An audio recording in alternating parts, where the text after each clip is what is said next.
right, everyone. Good evening and welcome back to the Demilitarized Zone. This is, of course, the one stream designed to help you feel better about engaging in hot-button issues with the people whom you disagree with. Our goal here is to teach discourse survival tactics, not just farm gotchas and dunks. We try to cultivate meaningful, intelligent conversations where folks have to stop and listen to each other, even if it is just so that they can find the flaws in what the other person is saying. So please attack the belief, not the believer. At least for tonight, check your weapons at the door, take notes, act like grown-ups, and refrain from the blood sports and shit-slinging that have plagued our society and politics for far too long. Also, everybody knows, but here the audience gets a say. There will be a link after each of the debates dropped into the chat where you just go ahead and click on through and go vote for who you think was the winner. So get those voting fingers ready. It is free, and exercise your democratic rights to help decide who made the most persuasive case tonight. As you see for the showcase debates, we do not have judges. This responsibility falls entirely on you guys. So with that said, our times are a little bit longer than usual, so everybody knows what to expect. The openings are going to be 5 minutes. The cross-examination / rebuttal time is going to also be 5 minutes. We're going to go back and forth with the AF, then the neg, then the neg, then the AF, and then we're going to go into the open forum, and that open forum is going to last 30 whole minutes. Now, during that, y'all make sure and pay attention and take notes. If you guys have any questions, feel free to submit them. There will be a link that pops up in the chat repeatedly. Just go ahead and click that link, throw $2 in the tip jar, and your questions are going to go to the debaters once they have finished their closing arguments. Now, if both of the debaters are ready and we don't have any questions, then we're going to go back and say, why is it? God is the best explanation for why anything exists. Circa, the 5 minutes is on the clock for you first, sir. I will start the clock when you start to talk. All right. A coda of contingency. A child is born, a flower opens, and a night sky skits above us full of stars. We move past scenes like these as though existence were ordinary. But if we pause long enough, one question rises beneath every other question we could ask. Why is there anything at all? That is where a contingency begins. A contingent thing is something that real that did not have to be. It exists, but it could have failed to exist. And contingency arguments matter because they ask whether contingent reality, taken seriously, points beyond itself. For this debate, I will define God as the ultimate, necessary, underived ground of contingent concrete reality. That definition matters because I believe it's not asking for full theology. It is asking for the best explanation. Inference to the best explanation is also not foreign to serious reasoning. I'll be using Pruss and Rasmussen, which often reach far outside, that science often reaches far outside of ordinary experience to do very similar things. This will be, we infer subatomic particles, we infer dark matter, and some even consider multiverse proposal. And this is not because these things stand plainly before us, but because they may better explain the evidence that they're alternatives, or than their alternatives. The fact that a necessary ground is metaphysically deep does not disqualify it from consideration. The question is whether it explains the existence of contingent reality better than its rivals. I will now begin with my first premise. For any particular contingent concrete things, there is an explanation of the fact that those things exist. And this is my explanatory principle. I make this principle minimal in its assumptions. I do not need a maximal claim that every contingent fact whatsoever has explanation. I need just something narrower. That contingent concrete existence is not something that is explanatorily free. If something concrete exists, it could have failed to exist. Then its existence remains a legitimate object of explanation. We already reason this way in ordinary life. A puddle of milk on the floor, a grove of trees, a constellation of stars, an array of particles. We do not treat these things as beyond explanation merely because they happen to exist. The deeper principle is not tied to size, familiarity, or complexity. It is tied to contingency. I also take explanation here to mean something that is factive. If P explains Q, then both P and Q are true. I'm not treating explanation as a useful fiction or as a story we place over reality. I mean a real explanatory relation. And I think Kay can maybe reject this principle. He can say that some contingent concrete reality simply exists without explanation, but that is not neutral. It is a metaphysical stopping point. And I will ask why explanation should stop precisely where this existential question gets the most deep. There are natural explanations that exist. It may explain particles, fields, laws, systems, causal history, even the structure of the cosmos. And nothing in my argument is going to deny that. But I will point out that explanation within reality is not yet explanation of that reality's actuality. Science may tell us how the world behaves. It may tell us how laws operate, how structures develop, how one state of nature falls from another. But before anything can behave, develop, or possess structure at all, something has to be there. And the great question is, why is anything there to have features in the first place? This is where the natural world becomes more fascinating. Consider a desk. The desk is real. It is not an illusion, but there is also a real explanatory sense in which the desk exists because a deeper arrangement exists beneath it. Atoms structured and configured in precisely that way. The desk is not entirely separate from those atoms, yet the explanatory direction still runs one way. The atoms arranged desk-wise explain the desk. The desk does not explain the atoms arranged desk-wise. A thing can be fully real and still not be explanatorily first. In contemporary metaphysics, we have the language for that kind of dependence. This would be grounding. Some features of reality may obtain in virtue of deeper features. Some things may be actual, meaningful, and real while depending on a more fundamental layer beneath them. Tugby develops that thought at a more technical level for me and within the natural world and order. Powers, dispositions, and modal structures may obtain in virtue of deeper qualitative properties. And I'm not going to claim that Tugby proves God in my argument. He does not. But he does show that metaphysical dependence is not foreign to the natural world itself. And because it's already intelligible within nature, not something I have simply inserted into it, I think this is going to matter comparatively. Now, a qualitative property may ground a power or disposition, a field may explain a later structure, and a law may explain an event. But all of those answers already assume that the property, the field, the law, and the world bearing them are there, and relations among contingent things do not explain why they exist. I think the distinction here is going to be tonal center of our debate. I'm not merely asking how contingent things relate once they exist. I'm asking why these contingent concrete things in the first place, or exist in the first place, rather than ours or none at all. I'm going to press this further with Aquinas using a burden from a deeper direction. A finite thing's essence tells us what it is, but it does not tell us why it is. Its nature does not contain the reason for its actuality, and what it is and that it is are not the same explanatory achievement. Now, I'm not going to place God one event before the universe, as though argument merely needed one more object in the chain. This is about foundational dependence, not chronic chronology. Even a beginningless physical order would still leave a deeper question open. Why is there a contingent order actual at all?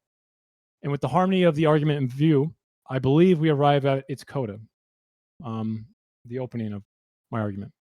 When contingent reality asks for an explanation, do we stop at brute fact? Do we stop at unexplained fundamental nature? Do we stop at necessity by declaration? Or do we ask whether the contingent order, however richly structured, has a conclusive reason for being actual at all? And I believe we should follow the argument to its resolution. As it stands to me, the magnum opus for our condition resolves in a necessary underived ground. God.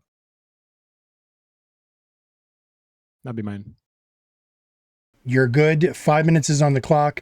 Kay, this is your time for cross-examination and or rebuttal. Use the time as you see fit. Control it. Go ahead and start when you're ready. All right. Not quite my tempo here. I'm not going to lie, not quite my tempo. Can you place your claim into a syllogism for me? Place my claim into a syllogism? Yeah. There are contingent concrete things, and their existence remains explanation demanding. Correct? Okay, so there are contingent things. Next. and their existence remains explanation demanding. And we know that because contingent concrete things exist, that there is a necessary reason they exist, some explanation. Okay. So, Yeah. are all things contingent, or is there a necessary dependent? Not all things are contingent, and the necessary thing here doesn't have to be something that is metaphysical. It could be something within the natural world itself, like I'm going to argue. So I'm not even using something outside of what we see in the natural world. And now let's touch onto the God. So the set. Well, you want me to continue it, right? You want me to continue it, right? Sorry, Yeah. go ahead. So the second part would be, I think that for any particular contingent concrete thing, there's an explanation for the fact that those things exist. So that'd be the second part of it, just in a little more words. So we can agree to that, right? No. Continue. Is there a reason why? Continue the syllogism. You can ask me on my cross-X. This is your cross-X. A natural reality can contain internal dependence relations and genuine layered explanation, but those relations do not explain why the contingent order itself is actual.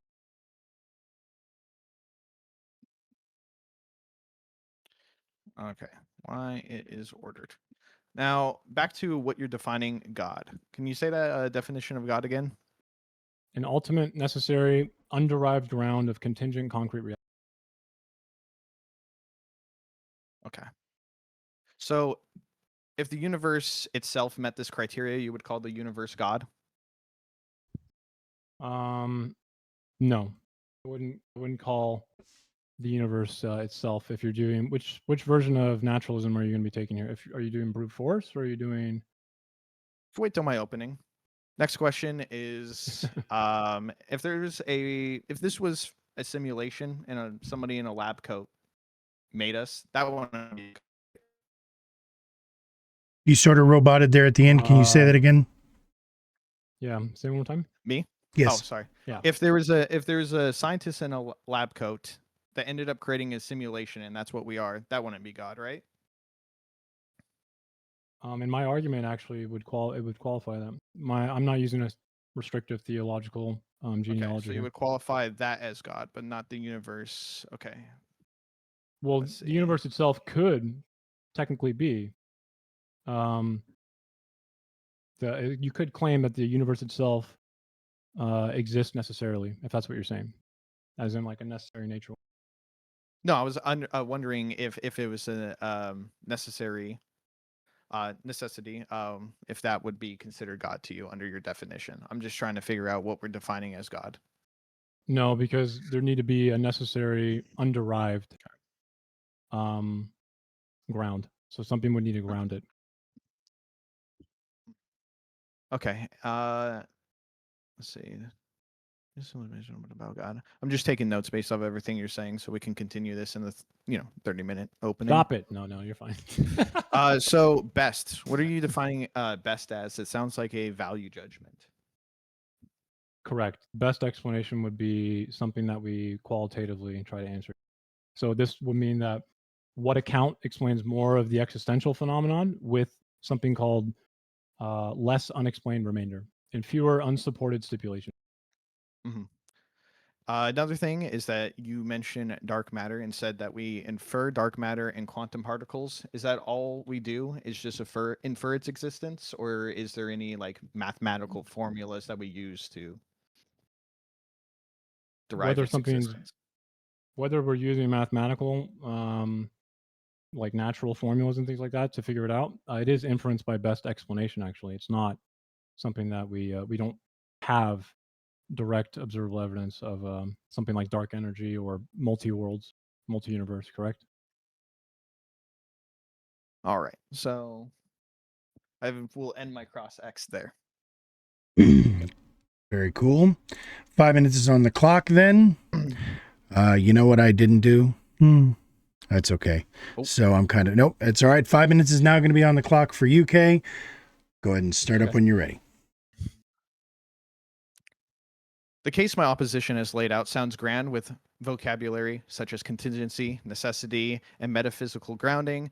It's amazing how convincing one can sound when borrowing logic processes from material science. But I want to look past the dense terminology and see the argumentation for what it is, kicking the can down the road to a new unknown variable. Let's focus on the language of the question. The prompt says God is the best explanation for why anything exists. Not that God doesn't exist, that there's no proof of God, that God is more or less likely exists, or that there is no reason to believe in God. I'm not claiming any of those things because it would be presumptuous.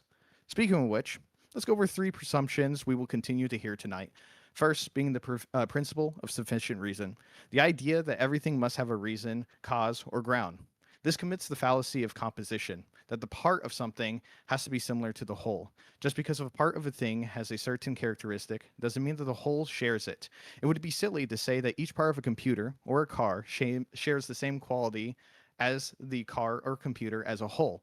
Just because parts of the universe require contingency does not mean the whole of it does. Peter Van Inwagen points out that the PSR is self-defeating. If God's choice is to create the universe, if God's choice to create the universe has a sufficient reason, then the reason was necessary, meaning our universe had to be created exactly this way. This eliminates all alternative possibilities, free will, and contingency. If the affirmative allows God to make a choice without a prior reason, they have broken their own rule and admit that the PSR is false. PSR also attempts to disprove the concept of spontaneous action. Yet, the Copenhagen interpretation of quantum mechanics has demonstrated that certain subatomic events occur fundamentally without specific cause. The exact moment a radioactive atom decays is completely random. Quantum fluctuation allows virtual particles to pop in, change state, spontaneously move through vacuums, and pop out of existence without prior cause. Quantum mechanics is fundamentally built upon probability. Next, metaphysical grounding. The idea being that derivative and complex structures, such as physical matter, must be metaphysically founded in something more fundamental than themselves. Mesophysics claims that infinite linear change of dependent acts, such as infinite regress, is impossible. It also claims that there must be a first ground that is fundamental, self-explanatory, uncaused. This is flawed logic. Cantor developed set theory, which successfully formalized and proved that the logical consistency of actual infinities. Mathematics shows us that infinite sets can be structured, manipulated, and consistent without causing logical collapse. Funnily enough, making it an infinite change of physical dependencies more grounded than a first cause that exists outside of space, time, matter, but somehow interacts with them. It also ignores mutual dependency. The universe could exist interconnected, where everything mutually supports everything else. If existence is grounded in a system of mutual holistic dependency, there's no need for a single linear point outside of the system. If all things are contingent, then it is circular, and infinite regress is logically sound. If there is need for a necessary existent, then part of the cosmos could act as such. Lastly, the deist gap. The idea that the God is the best solution for the presumptions I've just went over. This commits the taxicab fallacy. They want to ride the logic train of causation all the way back to the beginning of the universe, but then arbitrarily hop off and declare God as the final destination. If a person were to accept that there must be a necessary existent, which we haven't established, then then it is a logical leap between that realization and divinity, let alone monotheism. The entire logic train leads us to one of two places: something came from nothing, or something always existent. Ibn Rushd argued that you cannot prove the existence of God purely through abstract metaphysical concepts. He asserted that true philosophy must begin with physics, the observable material world. Anything else would be abstract leaps instead of verifiable knowledge. Circa is taking the affirmative, meaning he's making a claim. As the negative, I'm saying this claim has not been substantiated. We will hear a lot of begging the question, a lot of, do you think this, do you know this, or do you know this? But Circa debate isn't against me. It's against every line and form of argumentation ever proposed for an alternative, and it is his duty as the affirmative to explain why every other explanation ever put forth is wrong and why his is the best. I'll end my time there. All right. And now, Circa, of course, it is your time. Same thing. Cross-examination, rebuttal, use it as you will. I'll start the clock when you start to talk. It's good. A few things though. I don't use the PSR. My explanatory principle is restricted, not maximum. So I have a narrower principle about contingent concrete existence. So are you rejecting this restricted existential principle or falsely attributing it to me a maximal one? It sounded like you were explaining maximally, but you can change the premise if you want. That's fine. Yeah, it's not. It's a restricted one. It is Okay. only for any particular contingent concreta. There's an explanation of that fact that they exist. So that one doesn't have a metaphysical maximal element to it. I So mean, do you eventually deny that would. contingent? Do you deny that contingent concrete things are normally explanation eligible, as in things that exist? Doesn't matter what I think normally. What matters is you are This making a does. claim. This is natural world. This is natural world. What does it matter what I think naturally? It matters what you think naturally, and you have to prove it outside of the multiple other interpretations that are out there. Why are you asking me It's not. personally? It's not an interpretation. It is right now. You're on a camera right now. Do you Yes. deny that that contingent concrete thing has a normal explanation eligibility to it? I can say that you have eligibility. That does not mean it's the best explanation, Okay. and it doesn't mean it's what is true. Yeah. Again, mine's not a sweeping principle of sufficient reason though. I don't make the claim that the same one that the PSR is with Leibniz. Mine's more narrow. And then If you want to restate next it, you one. can. No, I'm going to move on. So is brute Okay. fact an explanation for why anything exists? It can be. Many people have proposed such. Okay. So what principle tells us to stop there? I'm not proposing a principle to stop there. If you think brute fact is the explanation, then yes, you are. You are giving a stopping point. It's a metaphysical claim. You're putting forth one, even if you decide not to. I don't accept that premise. I reject it. Okay. Does explaining what a finite structure is explain that it's actual at all?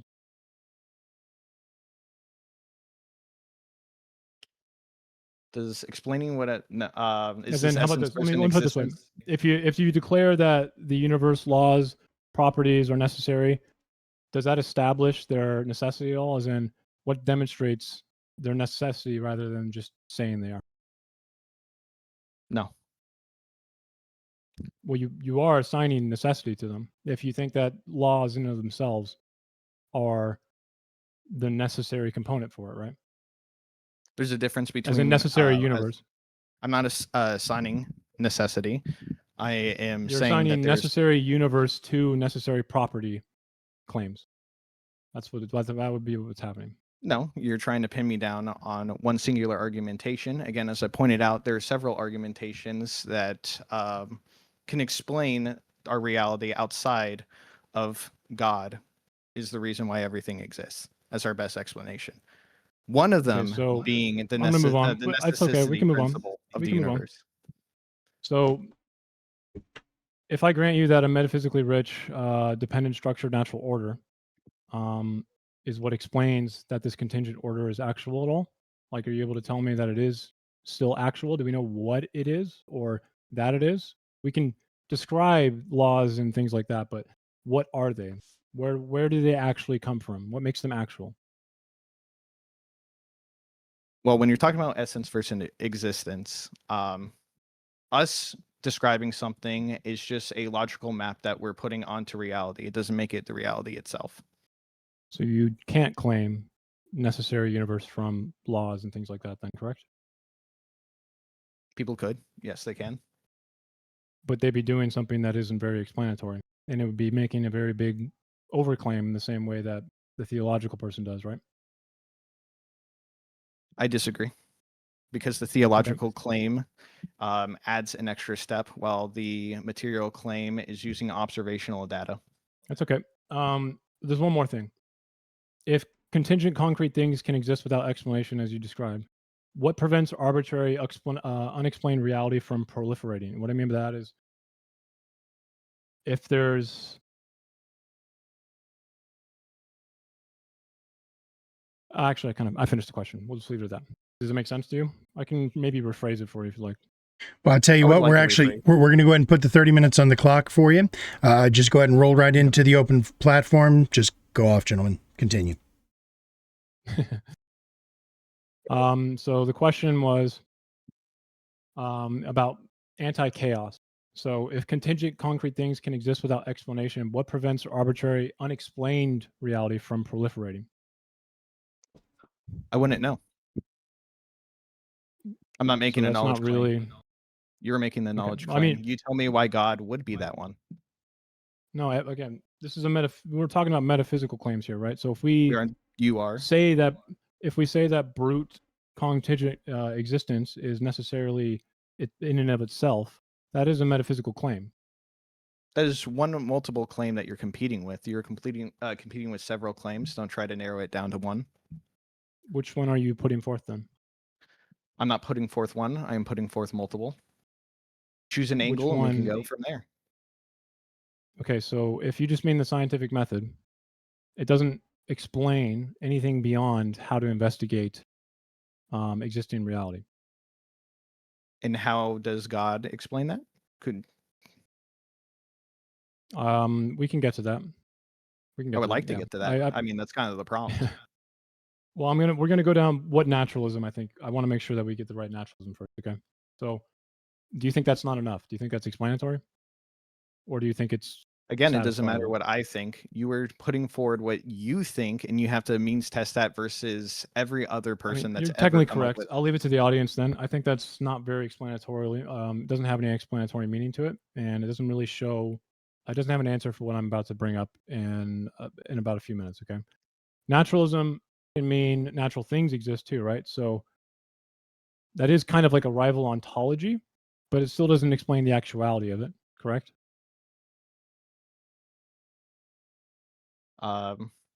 Sure. As in like how it's grounded or what that is, not what it does, but like what it is, correct? Yes, it wouldn't explain that, but you would So it's have not to very explain why we explanatory need an there, explanation. Why does it need an explanation, Circa? because deciding to stop at flat naturalism is in and of itself an explanation.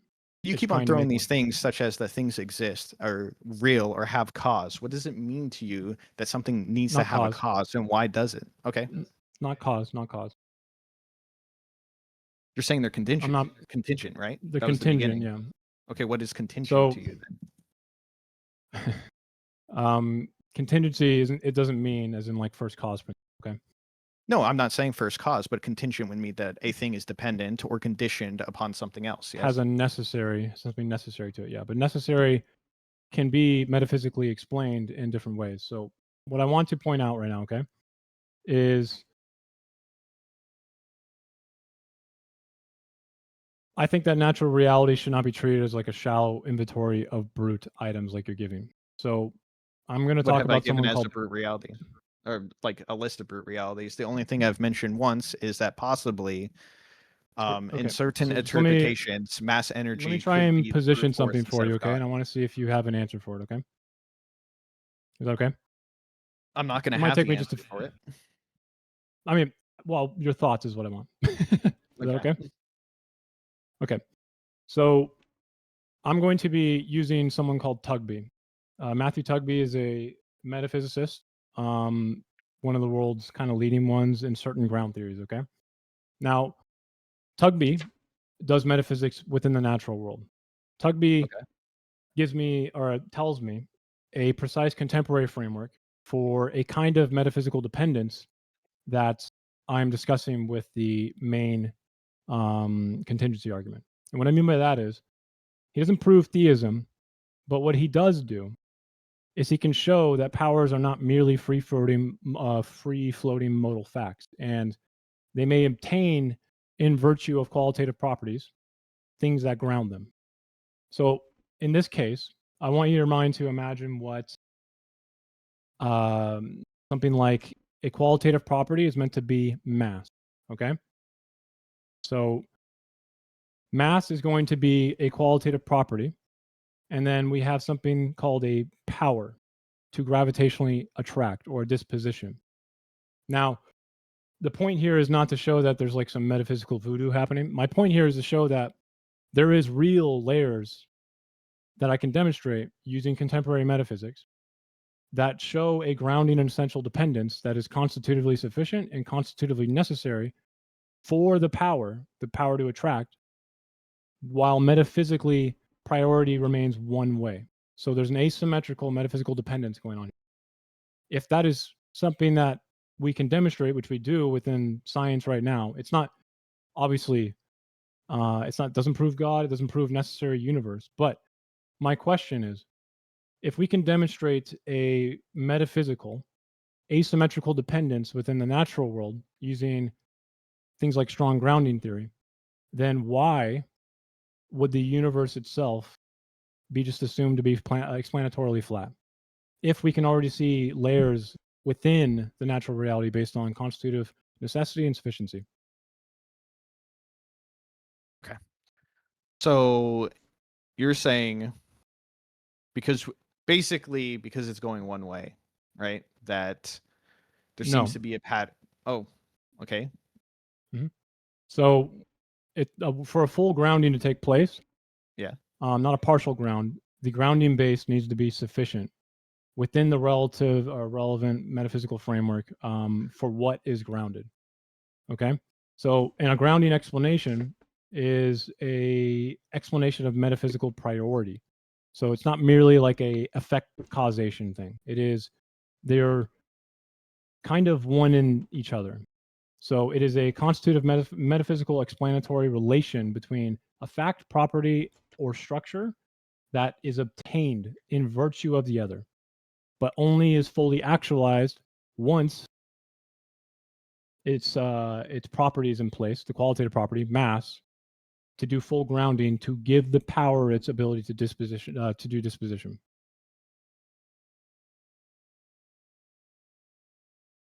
I'm not gonna lie to you. I have no fucking clue what you. That's okay. I'm not gonna lie. That's okay. My main point is, I can demonstrate layers within natural reality in contemporary metaphysics right now. So, what I want to ask you is, do you agree that Tugby may show real metaphysical dependence within nature, and without thereby answering why contingent nature exists at all? You would How agree would I to be that, able right? to agree to something like that when I don't even know Tugby or any of his proofs or read through any of it? Why would I agree to something you just said? I've not even. It's a theory, looked it kind of over. like some of the inferences we mentioned earlier. I know. Why Inferences would by I best agree that's right explanation. now? I mean, there's no way for me to be able to check that at that moment, right? Why would I just So the naturally agree to that? the theory is what has the most explanatory power, though, right? And I think Well, no, contemporary I want to metaphysics right say, now is well, showing, I you think can explain a lot of technically things. that contingent natural. If I said right now that there's a spaghetti monster that like fixes all of this problem, and that is what is the contingent being that fixes everything, and I could explain everything away with this one magical spaghetti monster. That doesn't mean just because I can explain everything in theory that means it holds up truth. You need observational and verifiable data. So who's doing the magic wand waving away when I mentioned that Tugby is trying to explain using a modal depth within the natural world to show relations between laws, powers, and dispositions, rather than a layered, which shows a layered explanation of natural reality, rather than one who just puts forth brute fact. I mean, Okay. mass and gravity exist, gravity exists because it exists, even though one of these is definitely not waving a magic wand, are they? I'm not saying that gravity exists because gravity exists. That's something that you're adding in here, and you're saying that Tugby is trying to do this, Gravity is not a that he law. has done it. Gravity's existence as a law within the framework of one of the frameworks that you provided would be simply that. It would be it exists necessarily because of it exists. I did not say that Correct? about gravity. Okay, so which No, naturalism are you going to go with? I'm not picking one. You have to contend with all of them. Contend and debunk every Okay. version of it. Okay, fine. I can do that. I can do that. So flat naturalism again treats natural order as brute arrangement. That would be the one we just talked about. Rich naturalism accepts robust laws like the one I'm mentioning, which is one you probably identify with a lot. And then same with me.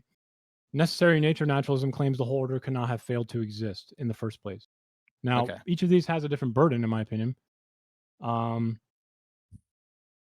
something like a rich natural order may explain more within a reality, but it doesn't really tell you why that contingent order is actual. So this is the problem when it comes to the modal depth of Tugby's work. He can't claim a necessary universe. And there's still going to be the question of a necessary structure is not necessary concrete actuality of itself, right? So my problem with thinking that we can just do rich nationalism, rich naturalism, and then assume it's just a global necessary naturalism, or sorry, a global necessity, is that you are saying technically that concrete natural order could not have failed to exist, as in there's no way it could not have existed, right? I'm listening. Like the earth exists, correct? Yeah. Depends what we mean by exist, but I'm willing to bite the axiom. The earth could also not exist, right? Don't know. I mean, we definitely could. It could also not exist. You What could I've have you could noticed be this whole sitting on time the is that ground. No, one I've second, noticed this Kay. whole You could be time that sitting. you're pulling a bunch You're of people sitting in a out, but you chair right haven't now, but that defended your chair position. could have not existed, correct? I'm waiting for you to defend the position of what you're claiming. Correct. So this is the defense. A chair has an explanation for why it exists, correct? Because it could not exist as well. That is a fact. You claim it's a fact, but I don't know where you're getting this. You have to prove this. You keep on putting out claims without any proofs of your claims. Can You you can't load imagine? technical jargon. Can you imagine the chair you're sitting on not existing? I don't know. I don't know what non-existent would be. I can't imagine nothingness. Maybe it's a misnomer. Maybe nothingness doesn't exist. So I just want to point out that that's kind of just a nonsensical statement. It definitely How would it be could nonsensical? not Have exist. you observed nothingness? Have you observed nothingness? Like, what would nothingness even be? It wouldn't be explanatory, and it wouldn't be the reality we live in, I think. Yeah, so all we have known is something. And in this something, we have the first law of thermodynamics. Things are happening. Which They're is constantly now an assertion. You are now asserting something. Okay, I need you to understand that. You are now asserting that that very thing is in and of itself a necessary explanation for why it exists. It is contingent on that fact. That is in explanation. An explanation of the world is that the makes world contingency is necessary. now a fact. So there's an explanation for, you just said there's an explanation. There's also an explanation for the chair you sit in. Correct? There's multiple explanations. It's about what is the best explanation. What are you saying is the best explanation for why this chair exists? So, well, someone made it, but metaphysically, okay? The reason that I believe the best explanation would be an ultimate necessary underived ground is because at the moment, explanatorily and in ways that we can imagine in a logical and explanatory way, much in the way we do inference, the best explanation on many things like multiverse and all that kind of stuff, and why gravity even functions, okay, or why gravity exists when whenever only a property is around, correct? So these are all ways that we can logically deduce natural reality within a layered asymmetrical metaphysical dependence. So my point is simply asserting that that necessary structure itself, the necessary naturalism itself, is somehow still an explanation, even though we can actually may be able to demonstrate explanatorily rich layers within the natural world. That opens Pandora's box in my view, because gravity in and of itself seems to exist, but only once a property fully grounds it, which is mass. This seems like special pleading, though. You are saying that there's a strict rule, and then you're saying outside there is this thing that is not a part of the strict rule that can magically do what you need. Tugby's work, it works within rich naturalism. Tugby's work is a rich naturalist framework, believe it or not.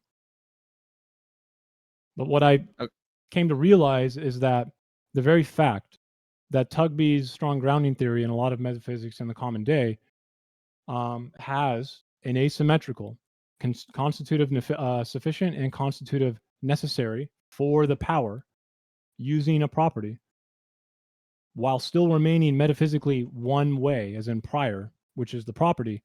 That to me already shows a much more explanatory pathway using science than what you're describing. Why would we And just think it stops there? Why wouldn't it go even further? Okay, but I can ask the same question. Why does yours stop at this one being? Why can't it go further? You're again, Well, special pleading fallacy. because You're it's saying the rule applies to already me, not to yourself. because we can already assume that it happened. An asymmetrical metaphysical dependence is demonstrated here. There's no reason. In fact, it's almost unreasonable to assume that it would just not be something that the universe is, which is a layered metaphysical reality.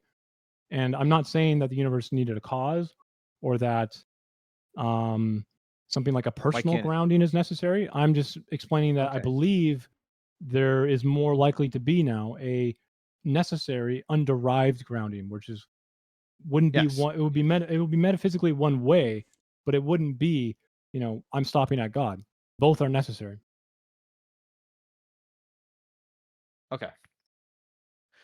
But what you're saying sounds like just naturalism layered on itself. There's no godlyhood about it. There's no intent, no will. I think when you're talking God, you would I be didn't mention a personal human invented type of God. And also just because human Yes, I invented reject God your narratives, reject your claim of God. I mean, what you were well, calling God how would you is be to save rejecting face when for is saving face for the idea that maybe we, like, as I said, you can stack infinities. You can probably layer and stack reality. I don't see I'm not using why. an infinite regress?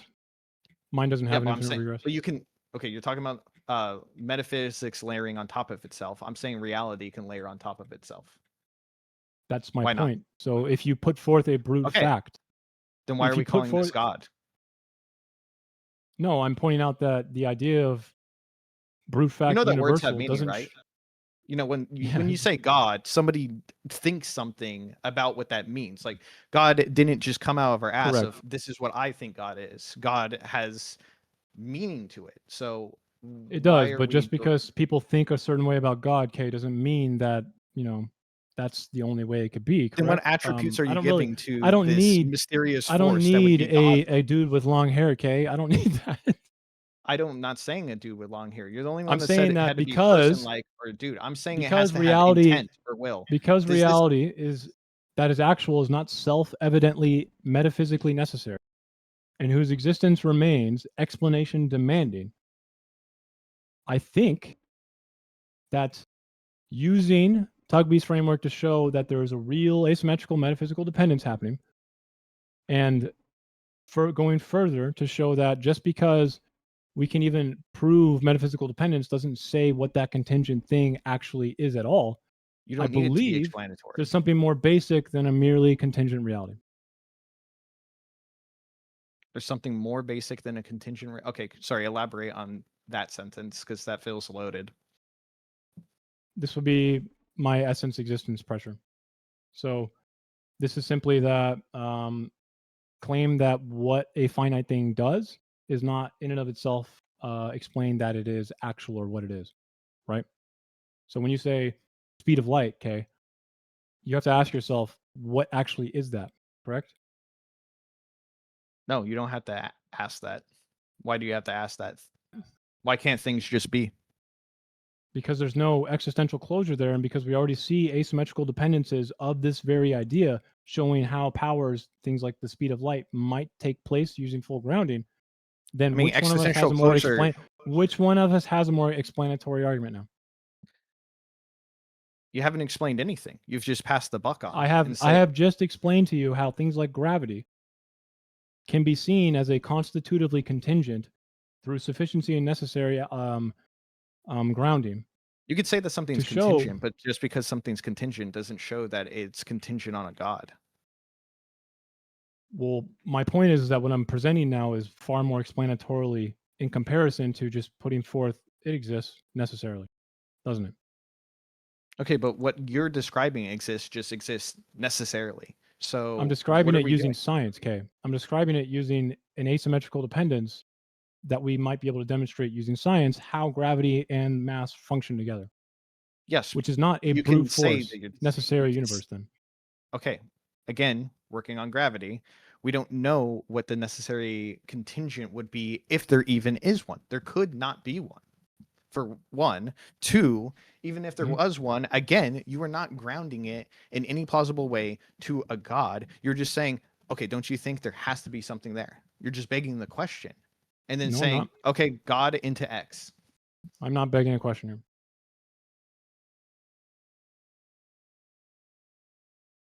I would like you to It tell me seems how like I'm you're doing just it. asking why naturalism. If I were to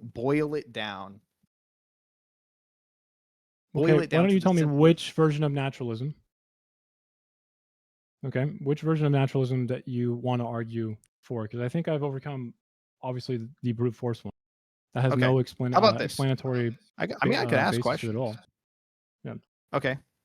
Why is infinite regress not an explanation out of this? Why do you reject infinite regress?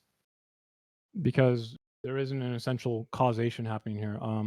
The full grounding for this to take place using Tugby's work would show that the two, while one can metaphysically obtain the other in virtue of another, they are both necessary for a full grounding to take place. So I'm not saying that God is Why does somehow. full grounding have to take place though?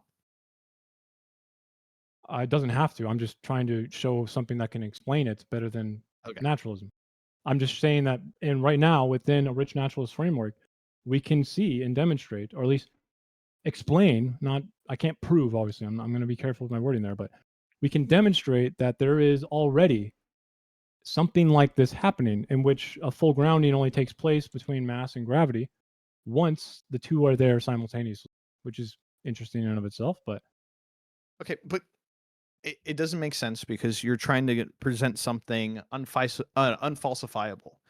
So how is this a best explanation? I'm trying to say we have verifiable information that can lead us to infinite regress, such as the mathematics. We were talking about set theory earlier. The fact that we observe the first law of thermodynamics, we already observe circular loops that would observing doesn't tell you what it explain is. contingency. Observing doesn't tell you what it is. It It doesn't. also We don't doesn't need to tell know you, it what it doesn't is. give you any explanatory capability for a necessary universe.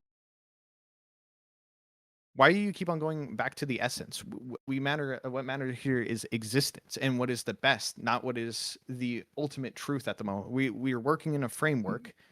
I'm No, saying that that you're instead of no, that's not inferring, true. you're That is not inferring. true. I'm sorry. Are we working in? How many times I have to say this? Okay, You're when you inferring. put forth an internal explanation, you must realize that you're not making an existential explanation, but you are putting forth one that doesn't distinguish them apart. Okay. Okay, I see what you're saying, but So a where network is of the explanations proof? among contingent things, you and I, does not by itself explain why those contingent things exist in the first place. That is a Again, fact. this is a fallacy. You don't need Does to have explaining the a behavior why. of fields tell you why fields exist? No, not necessarily. Does Does saying explaining I a infer that contingent there's state through a another does explain why those inferring that contingent there's states at all? levels to the reality of existence in Show more of explanatory proof and grounding? Yes, it does. In how? contingent reality, yeah. Again, how? You were inferring Because we don't things. have an explanation for why something like a field exists. We only have the explanation What of its is behavior. what is a less of a logical leap? Saying, "Hey, I see that this thing cannot be created nor destroyed and is preserved within a system. Therefore, it could have always been existing," or saying, "Actually, I think this other variable explains why these things exist." No, the absence of a One smaller takes part does not exempt it. I'm sorry, the absence of a smaller part, as in what you're describing here at fundamental, does not mean that or exempt it from a contingent thing from the demand as an you're explanation. violating Occam's razor. You were I'm not. multiplying entities at the moment. Multiplying them? No, I'm not. No, I'm introducing doubt into the idea that we already see a layered reality within the natural universe, which begs the question actually that naturalism in and of itself doesn't have explanationary power anymore.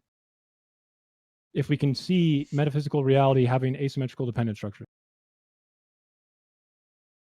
So like the field that you mentioned, the Higgs field, Yes. that has a disposition to it, which in strong grounding theory here would be only once the qualitative property, the Higgs boson, is within the field, okay, which the field can obtain, or sorry, the qualitative property can obtain the field within, in virtue of, okay, that's usually a grounding term.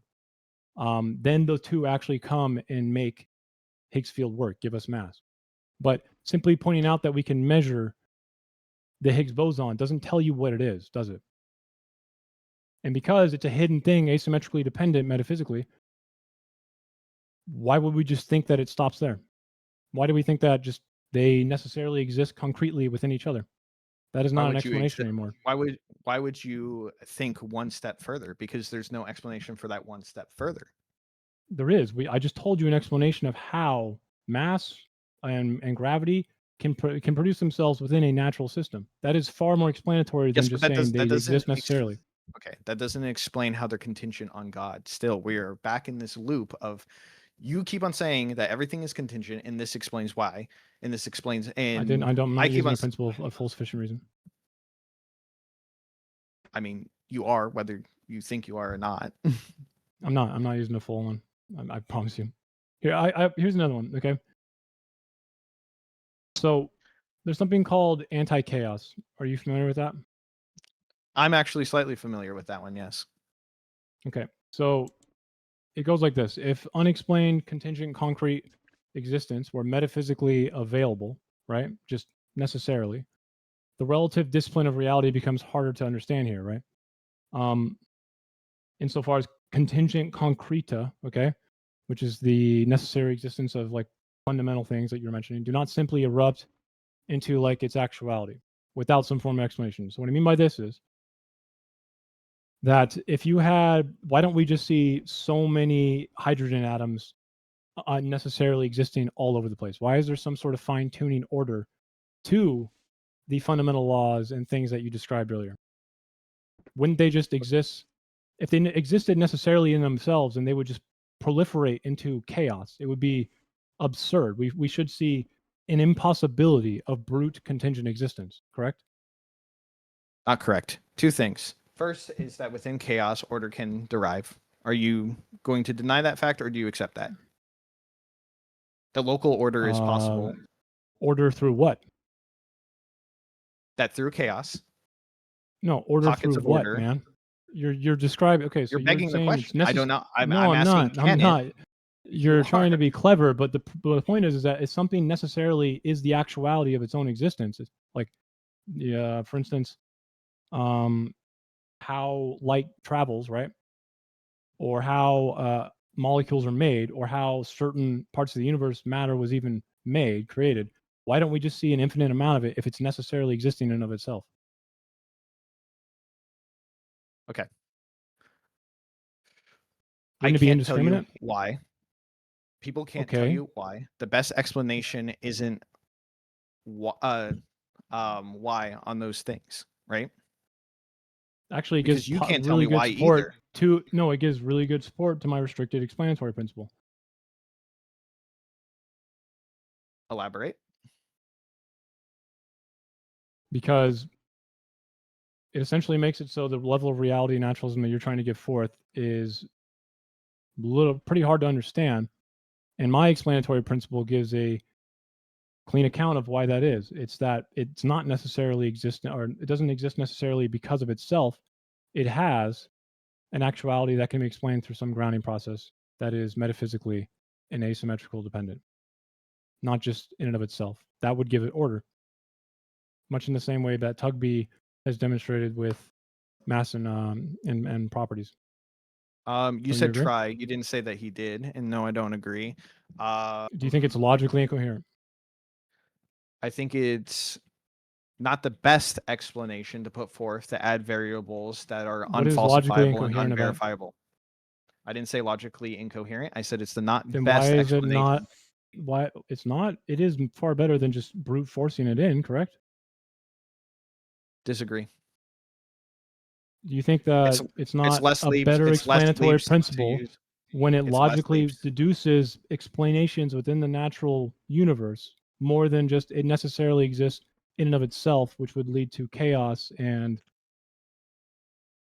You fall into indiscriminate this. You fall into matter? the same thing again. Why are No, you? mine would applying? not fall into that because there's an order happening through an asymmetrical dependence.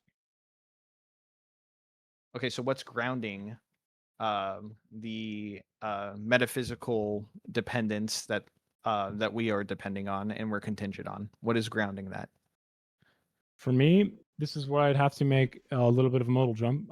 My argument rests on Aquinas's essence existence. So I think there must be at the underived, not final, not beginning, it would be an underived ground. So a necessary underived ground, which only becomes sufficient, or sorry, exists. Our reality only exists once it's sufficiently and constitutively necessary with an underived ground, which in this case would be God. And that would explain the actuality. And this God has no intent, no will. It's just It another. would be an impersonal one. Yeah. It would be an impersonal one. Yeah. Okay, so when it's impersonal, that would just be naturalism on top of itself. To claim that there's then my definition of God, whatever you would like it to be definitionally, you would be conceding and taking my definition, and that would be you would be I'm not agreeing. That's with why me. I'm saying You it's would. God. I'm saying what you're describing. Whatever I call it, it could be could be DOG. real. It doesn't matter. It could be dog. Okay. If I say that God is my table in front of me and look at that, I got a table in front of me. Guys, look at it. Does your God. table have a God. Do you good think my table explanation of exists? how do you think your table has a good that fucking explanation of exist? how reality can exist within a asymmetrical metaphysical dependence? I mean, with a full does grounding yours. taking place? Yeah, actually, yes. This table existing actually grounds the universe, circa. And because I say so, actually, this table exists and everything else exists. It kind of seems correlated. That's about as much. You may have said it in fancier terms. I am just but putting that is what you forward just that said to me. at the moment, this framework of God is more explanatory for the universe, and I think it's sufficiently so, than just asserting that naturalism is necessary in and of itself. So God is wibbly wobbly stuff that grounds the universe, and it's impersonal. That just sounds like more of reality. If you want it to be a personal God, that's not going to happen. I don't think I need it for my argument. So, well, then it's not God, and you're conceding the argument. No, that would be a definitional debate. You would be just arguing me on what you think God is, which is not. All you've been able to prove through this, and I will concede that he was able to successfully argue that things are contingent to a degree. That is it. That is all you've been able to say. And then you said which shows layers within the natural universe, which opens the question of why we should accept brute force naturalism, right? God. Then you're saying no. Why would we accept the stopping point of just asserting they're necessary in and of themselves? There's either a stopping point or things came from nothing. Which one? My stopping point is not an ending, though. It is something that fully grounds itself. So it wouldn't be okay. But with a cyclical universe, the stopping point isn't the end either. So what are we even talking about here? No. If we can demonstrate, and this has more explanatory power, if we can demonstrate and show explanation through full grounding within the natural universe, then it's unreasonable to assume that more of it would not take place metaphysically and asymmetrically. Correct? I don't think it's correct. You haven't proven it. You don't. You know what? You don't think if hold on, Circa. Save it for your closing. I let y'all keep going, but that was the perfect moment to jump in with the no, I don't agree. That's correct. So, with that said, I'm going to put 5 minutes on the clock. I want to make sure we have enough time for people to ask at least some questions. By the way, you guys, if you guys have questions, click that link. Make sure you get them in the queue, and we will ask them as soon as they're done with their closings. 5 minutes is on the clock for you now, Circa. Try to bring this home for us, sir. Start it up when you're ready. Okay. I just want to start. Thank you, Kay. That was actually really good. I was expecting a lot. What remains? At the close of this debate, the central question has not gone away from you. Why do these contingent concrete things exist at all? That is the question I began with. And throughout this realm, every major move has turned on whether Kay has actually answered it in my eyes or only moved it around. I have not argued against science. I have not argued that natural explanations are false. I've not claimed that every metaphysical dependence relation proves God in any way. I've not asked anyone to accept a maximal principle of sufficient reason. And what I presented was much narrower, okay? I argue that contingent concrete existence is not something that you can just say is explanatorily free anymore. We don't just get to assert that it is explanatorily flat. I argue that if something concrete exists and it could have failed to exist, then its existence remains a legitimate object of explanation. And some may reject it, but that doesn't defeat my argument by explanation. It defeats it by a metaphysical assertion. If you refuse to demand for explanation at the point where the resolution asks for it most directly, I feel like it is not nothing, but it is a costly one. Because this is about what is the best explanation. And a refusal to explain is not obviously better than an explanation that just reaches deeper. We routinely accept inferential reasoning when the explanatory target lies beyond ordinary experience. Once again, we infer subatomic particles, we infer dark matter, and we even entertain multiverse proposals. It's not that every inference succeeds or that the distance from ordinary experience does not automatically disqualify an explanation. We just can't dismiss a necessary ground merely because it is metaphysically distant.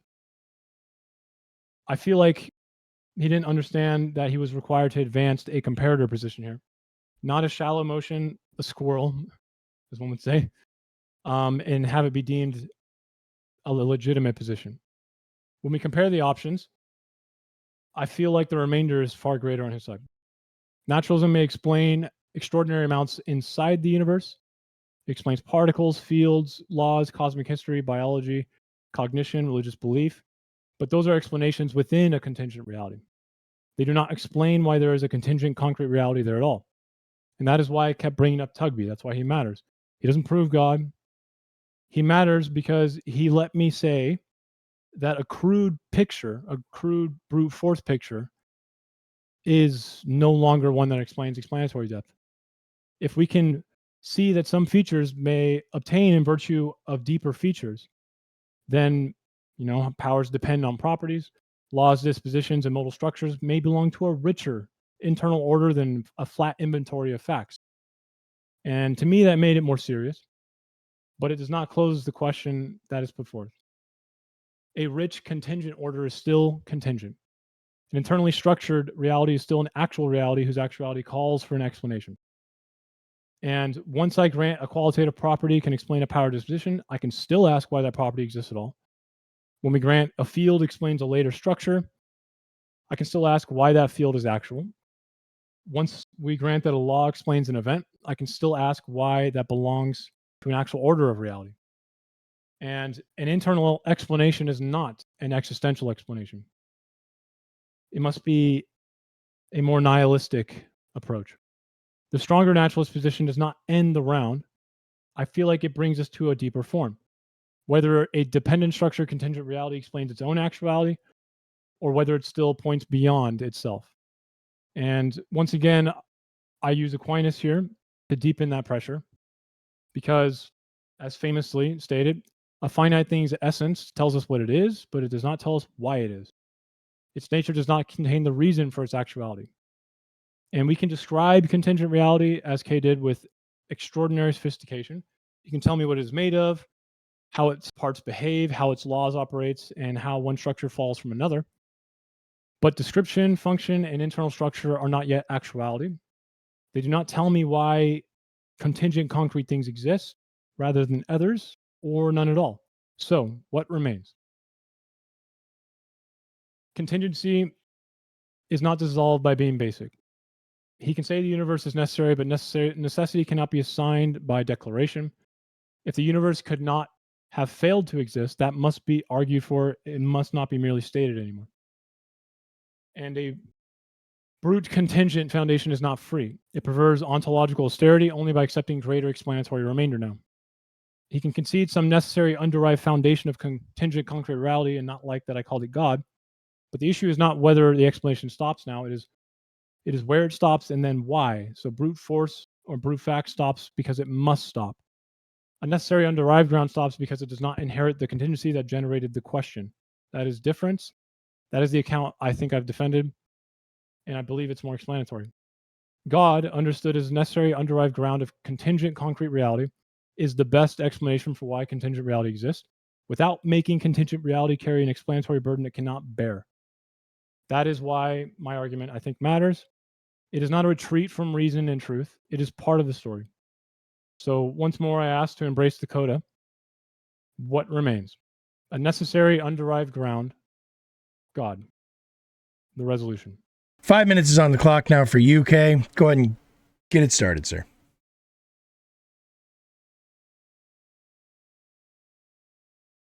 Kant argued that the human brain is hardwired to look for a cause. It keeps us hunting for scientific answers. However, projecting this mental requirement onto the cosmos or a metaphysical law is an illusion that leads to unresolvable contradictions. It seems Circa believes everything is contingent and until there is a layer of reality that somehow isn't contingent. And he calls his layer God, except strips away everything that we would know that to qualify it as a God. He was able to successfully argue that we're missing a piece, but was never able to answer what unknowable variable really is and why it is godlike. He also failed to give any verifiable reason to why this layer is allowed to break our logic, but the physical material world can't. We need a new layer of reality to explain contingency and necessity, is what he claims. But we can't draw necessity based off our observations of the material world. Circa's using a system in which requires presuppositional claims of doubt being less likely to be falsifiable. He creates a logical circle, and every time I have called him out, he switches to a logical incoherency of my claim, when the reality is he has not substantiated his claim and his holds no logical grounding. He says we require something internal, but mass and energy, which we observe as being such, doesn't count. Something outside of space and time must be this thing, but space and time itself can't count. Material cannot reinforce itself, except if I invent a new material that can. You guys get it. I want to leave you off with something. Religion and God have never been the best explanation, and they never will be. That is why they call it faith and being a believer. I'm not an atheist. I believe in something, not because it is the best explanation, but because I have faith in it. We live in a material world, and evidence is based on our observations of that world. Faith, belief in God exists as explanations outside of the world we know, outside of a world that we can test, measure, and verify. So the evidence we use would never be able to describe them, even if it were the truth. When looking at the best explanation, I'm looking at an explanation that actually explains something, rather than adding more unknown factors. Something that combines the least amount of assumptions with the most amount of verifiable evidence. That leads me to believe that when people smarter than I talk about set theory, infinite regress, spontaneous quantum events, self-reinforcing structures, a cyclical universe, the weakening dark energy, and the first law of thermodynamics, I believe it because other people can test, verify, and further expand on these concepts. That's what makes them the best explanation that we currently have. I don't have all the answers yet, as Circa has pointed out many times, and that's okay. We are a product of our time and technology. From our limited perspective, there's holes in our logic, things we don't know yet, and the best explanation we have now may not even be the same explanation that we have later. But as I stand here and speak now, we are figuring out the universe one discovery at a time, and that points to an infinitely repeating cosmos that reinforces itself. And there's a million more proposals between that and God that hold merit. So I want to end on this. If there's a sea of endless explanations for existence, what is the probability that Circa happened to land on the best one? All right. There we go. Great stuff, gentlemen. I think that might have been the most wrinkle-brained debate we have had yet. My brain has literally turned into a prune. So, all right, chat. I hope you guys were following along. If you guys have any questions, please throw them into the chat or throw them into the bucket. But more importantly, click that link because you guys are the only ones judging who won this. And I'm going to leave this going for the next, we'll say about 15 minutes or so while we go over this and discuss this a little bit amongst ourselves, giving you guys the chance to do some voting. I don't want to, you guys might have explained it so well that the chat doesn't have any questions. So just in case that's the case, I have a few queued up for you. First things first, I want to ask you, Circa, and this one is because of the chat. I saw chat asking this, and I'm going to phrase it in my own words, but can you please do me a huge favor? And while looking straight into the camera, will you please explain Tugby as though you were speaking to a child? Will you explain to us what your naturalist Tugby argument meant and explain it so that the average mouth breather could understand? But look me in the eyes.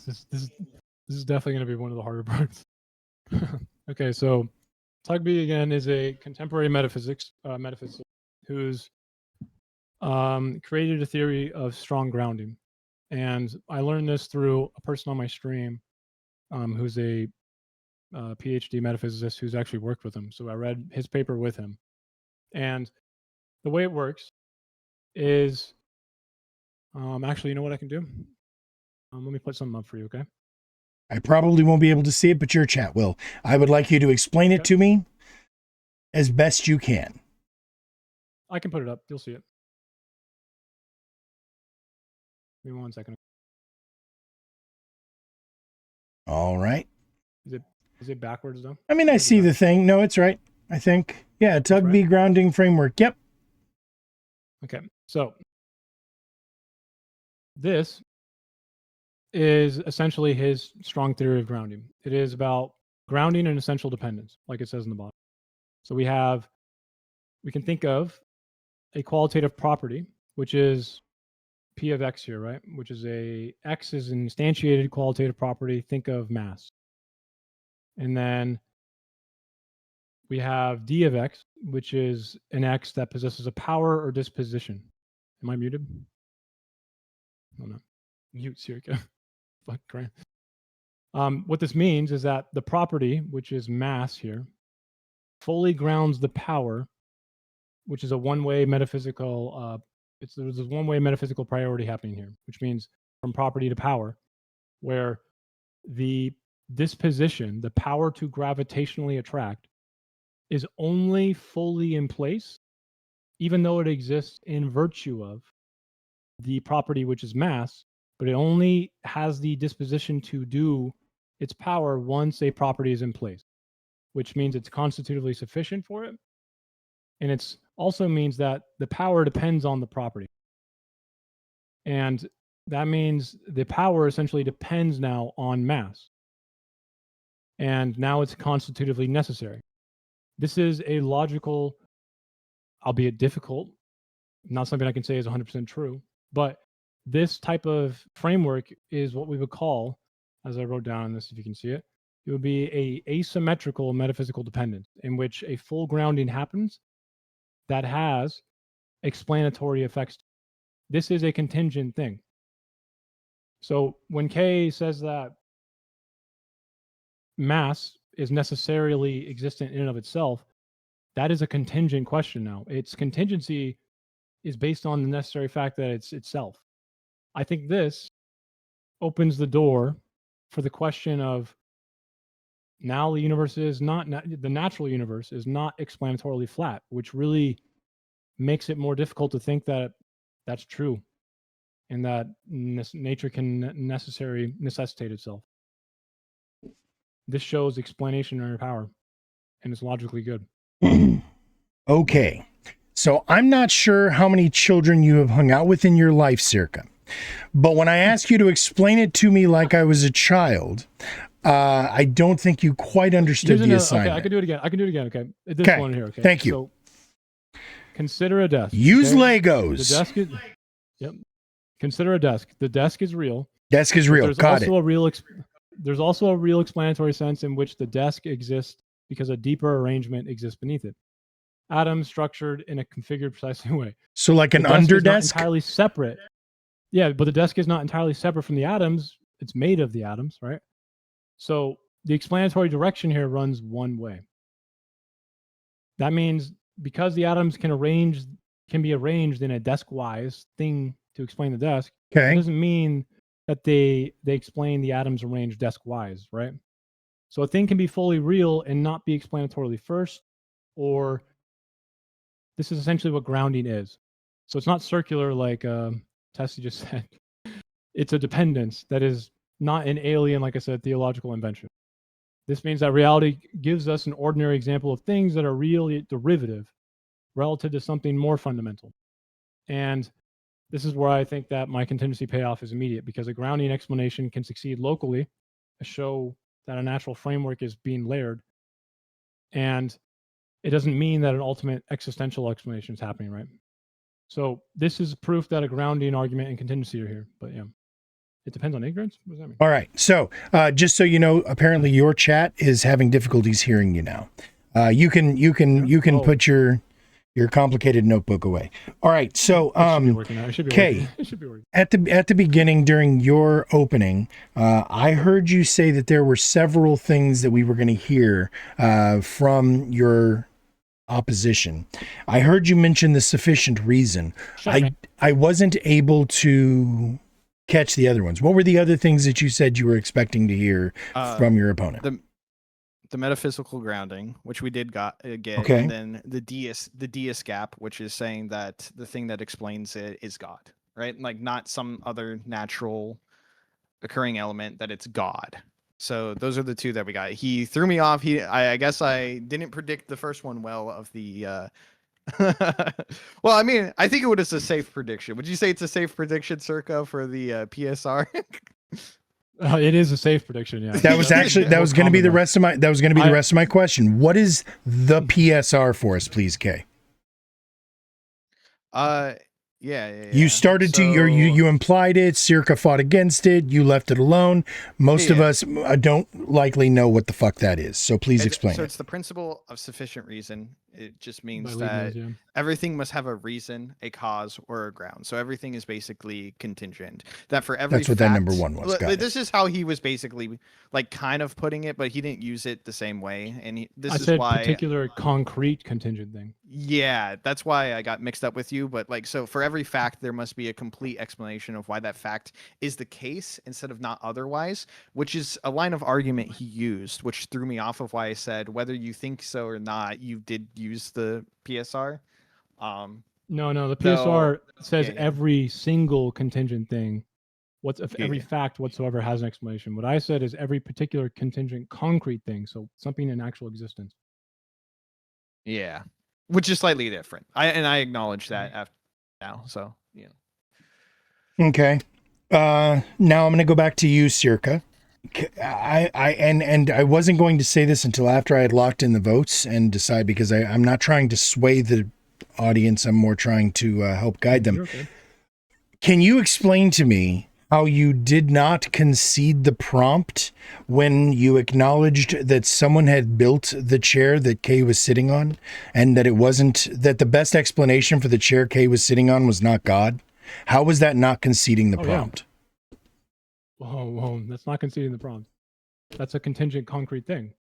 And the fact is that it actually is in line with my definition of a restricted explanatory principle. For any particular contingent concrete thing, there's an explanation of the fact that those things exist. We are the explanation within the universe, but there's also an explanation for why mass and gravity do the thing they do. Mass itself is a contingent concrete thing, but we don't actually know its actuality. That is not going to ruin my argument. Okay, so can you, this is going to sound so fucking ridiculous, but I'm going to say it. Can you define what you mean by anything then? in this prompt, how did you define anything? As in any particular contingent concrete thing. Any particular contingent concrete thing. Concrete thing. And you defined contingent as being something that has a necessary, something, I assume that means something that happened before it, right? So, well, there's something. Yep. I have my definitions up here too, but you probably can't see it. I just like definitional. Give it, right? speak them out loud. Actual concrete things that could have failed to exist is what contingent concrete reality is. So okay. Means, could have failed to exist. It could have not been built by the guy who built that chair. I still need for you to explain to me how it is that the best explanation for the anything concrete contingent item that Kay is currently sitting on is not the guy who built that chair, but rather is God. Well, no. My argument is not that God is what made the chair. No, but it's the best explanation for it. No, he's the necessary underived ground for the things that make it possible for you to make the chair. As in, like, okay, yeah, all of those words were not in the prompt. Why do atoms exist in the first place in an ordered way? Why do we not see a proliferation of just indiscriminate atoms being made? Could be blind chance, could be principles of physics that we don't understand yet.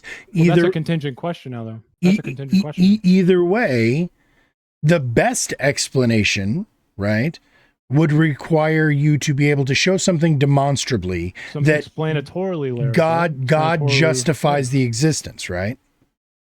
No, an underived ground. So again, underived ground in my argument is a God is an underived ground. So what gives you the ability to have order for the atoms then to go on and make the chair, those are both contingent things. So when you say atoms exist because atoms are necessarily in and of themselves sufficient, that is now a contingency argument. You are now making a contingency claim based on the necessity with the atoms itself.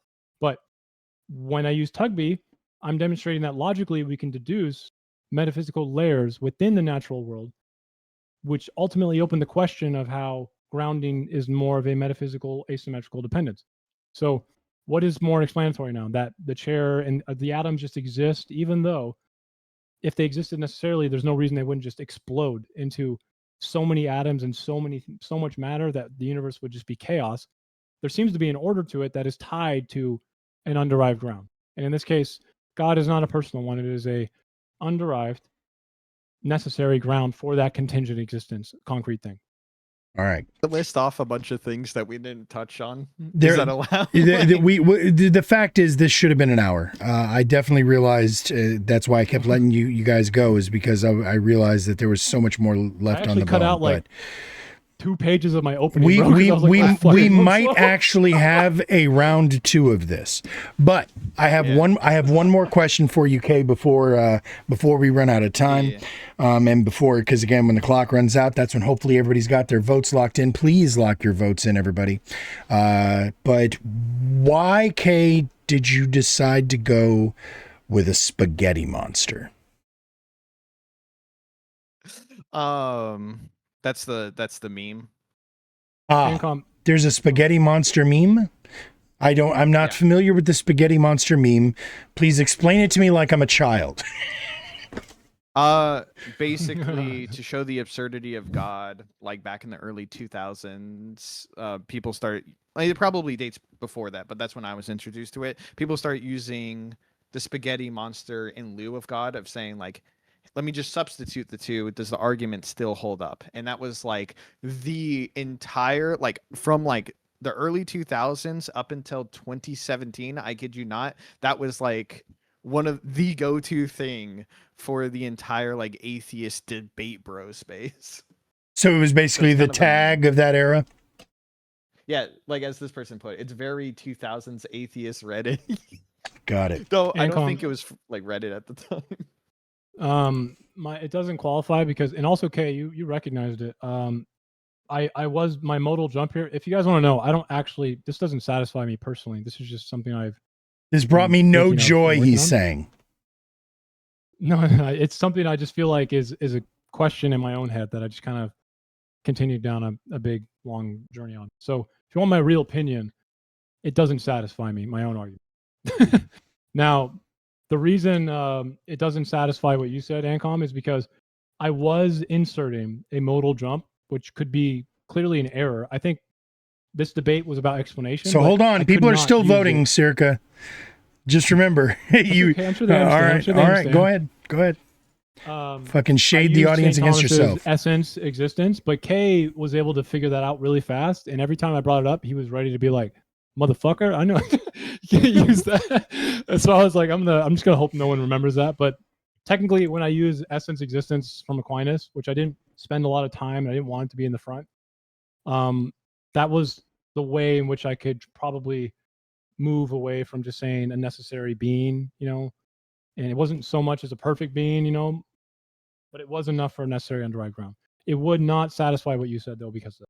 Gotcha. Because the spaghetti monster said so. All right, everybody. So the clock is out. I hope if you are going to vote, you have voted. And we are not going to ban Castle for 6-7. I've already told you that I support 6-7. It turns out that is the ultimate question to God, the universe, and everything. So, all right. Because everybody knows the product of 6-7 is, 42. So we're going to go ahead and click on the show results, everybody. Drum roll, please. Oh, yeah. I mean, energy field. Sorry. Energy field. Energy field. That higher plane. All right. Well, I'll be damned. So it looks like it was 12-6 for Kay on the negative. Kay wins this debate. That is a 7-3 win for the negative. All right. And yay. Let's give the applause.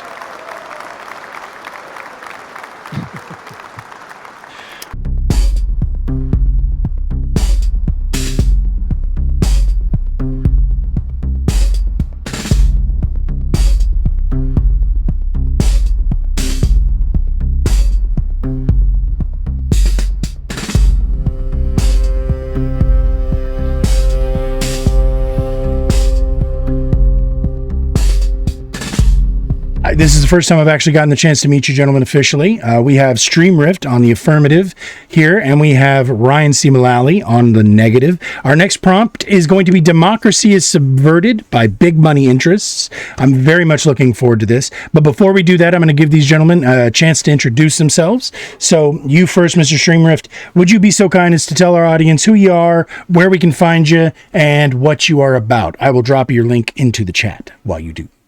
Excellent. Well, thank you for having me here. My name's Joshua Stacy. I go by Stream Rift. There's lots of Joshua Stacys. There is only one Stream Rift. That's me. I love structured debate. I love discussion. I think the internet is the coolest tool in the world for us being able to sort of connect and understand each other on this wild planet.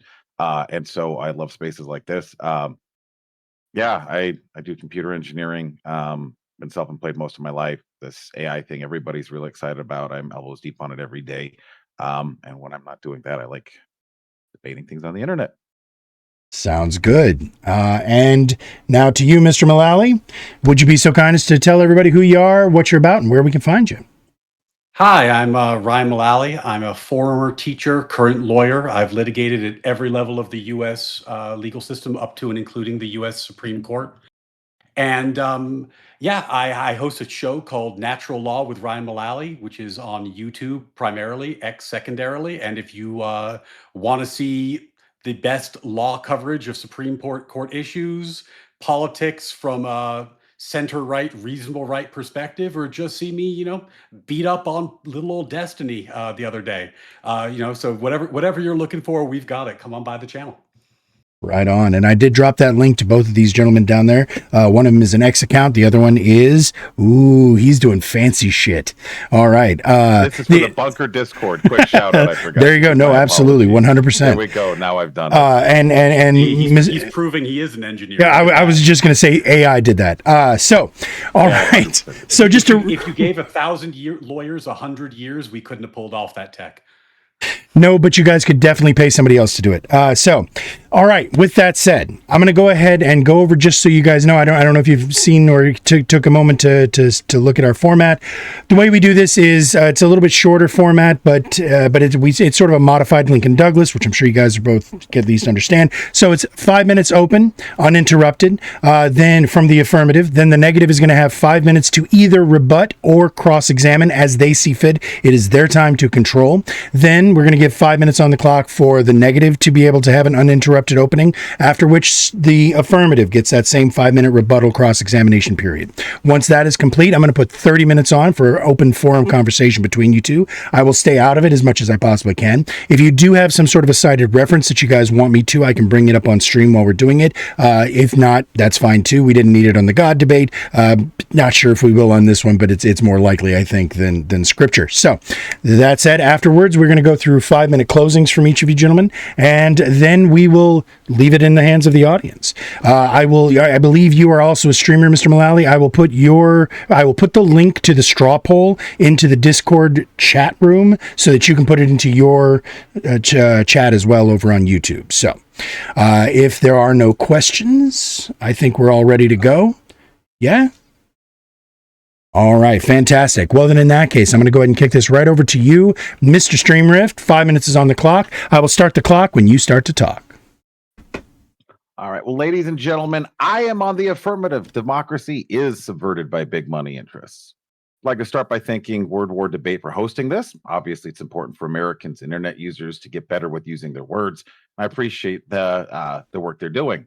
I also must congratulate Mr. Ryan Mullally for accepting the impossible task tonight to defend the idea that concentrated money does not distort democratic outcomes. It's not a debate position. This is a hostage video from Citizens United. Democracy, in theory, means people govern. Big money says, that's adorable, but first let's run the idea through our lobbyists, our PACs, our donors, our trade associations, consultants, media buys, our think tanks, our captured regulators, and whatever former senator is now on our board.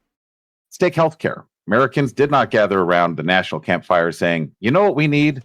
A system where healthcare is more complicated and still financially terrifying.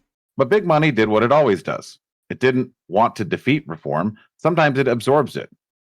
It turns reform into a managed revenue channel. The insurance companies remain. The hospital systems remain. The pharmaceutical company pricing machine remains the same, with even more people having more predictable coverage. The paperwork gets longer, the premiums keep growing, and somehow every reform designed to help the public still has to be acceptable to the industries that are extracting rent from the public on those exact issues. Let's take a look at housing. It's the same thing. It's not one evil company owns every house in America. The real version is much more boring and more dangerous. Institutional money, big buckets of money, moves into housing. They concentrate ownership in local markets. They drive up rents.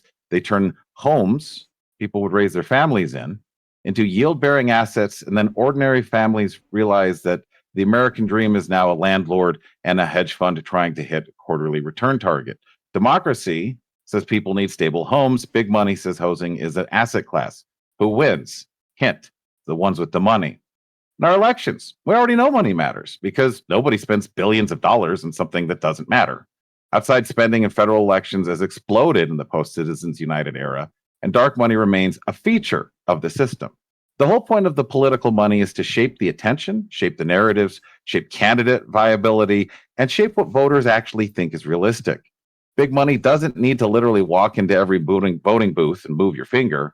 It just needs to decide which candidates are visible, which issues are funded, which reforms are serious, and which ones die in committee before voters ever hear about them. So let's make this concrete. Suppose I turned into this room and I said, I'll give everybody here $10 if you vote for me. First of all, I'm not doing that. I don't have the money that big money does. But if even a single person here would change their vote for $10, $100, $1,000, then we've already established the principle, which is that money can distort choice. So if $10 can distort one vote in this room, then millions can distort a city and billions can distort an entire country. Dark money can distort a republic while wearing a nice suit and calling it issue advocacy. So Ryan's position tonight cannot be that money has no influence. Nobody believes that. His position has to be that somehow money influences everything else in American life. Housing, media, markets, wages, law, lobbying. elections, but magically, when democracy shows up, it remains unimpacted by large buckets of money. So democracy is subverted by big money interests, and to say otherwise is just word games with a donor list. And with more than a minute to go, I yield. All right, cheers. So it is now going to be 5 minutes on the clock for you, Mullally. Go ahead and use the time as you see fit, cross-examine and or rebut, and I will start the clock when you start to talk. Thanks so much. Appreciate that.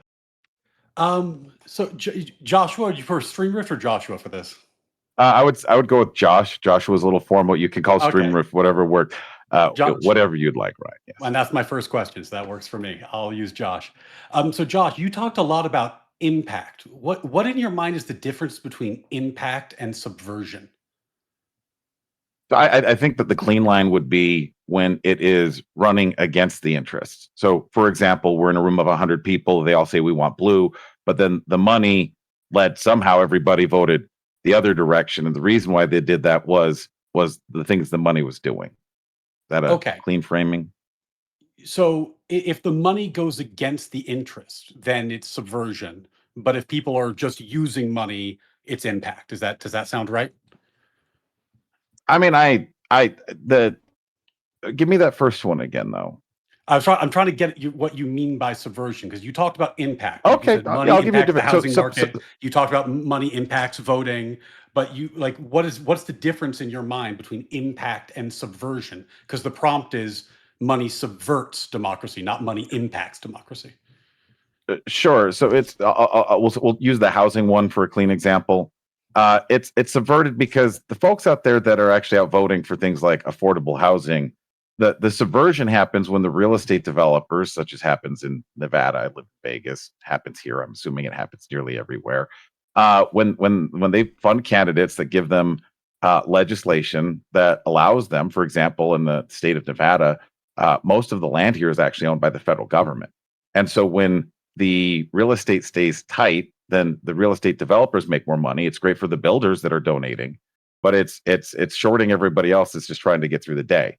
So the subversion happens when the money is helping to. I think it's subversive. It's not just that it's having an impact; it's that it's undermining them.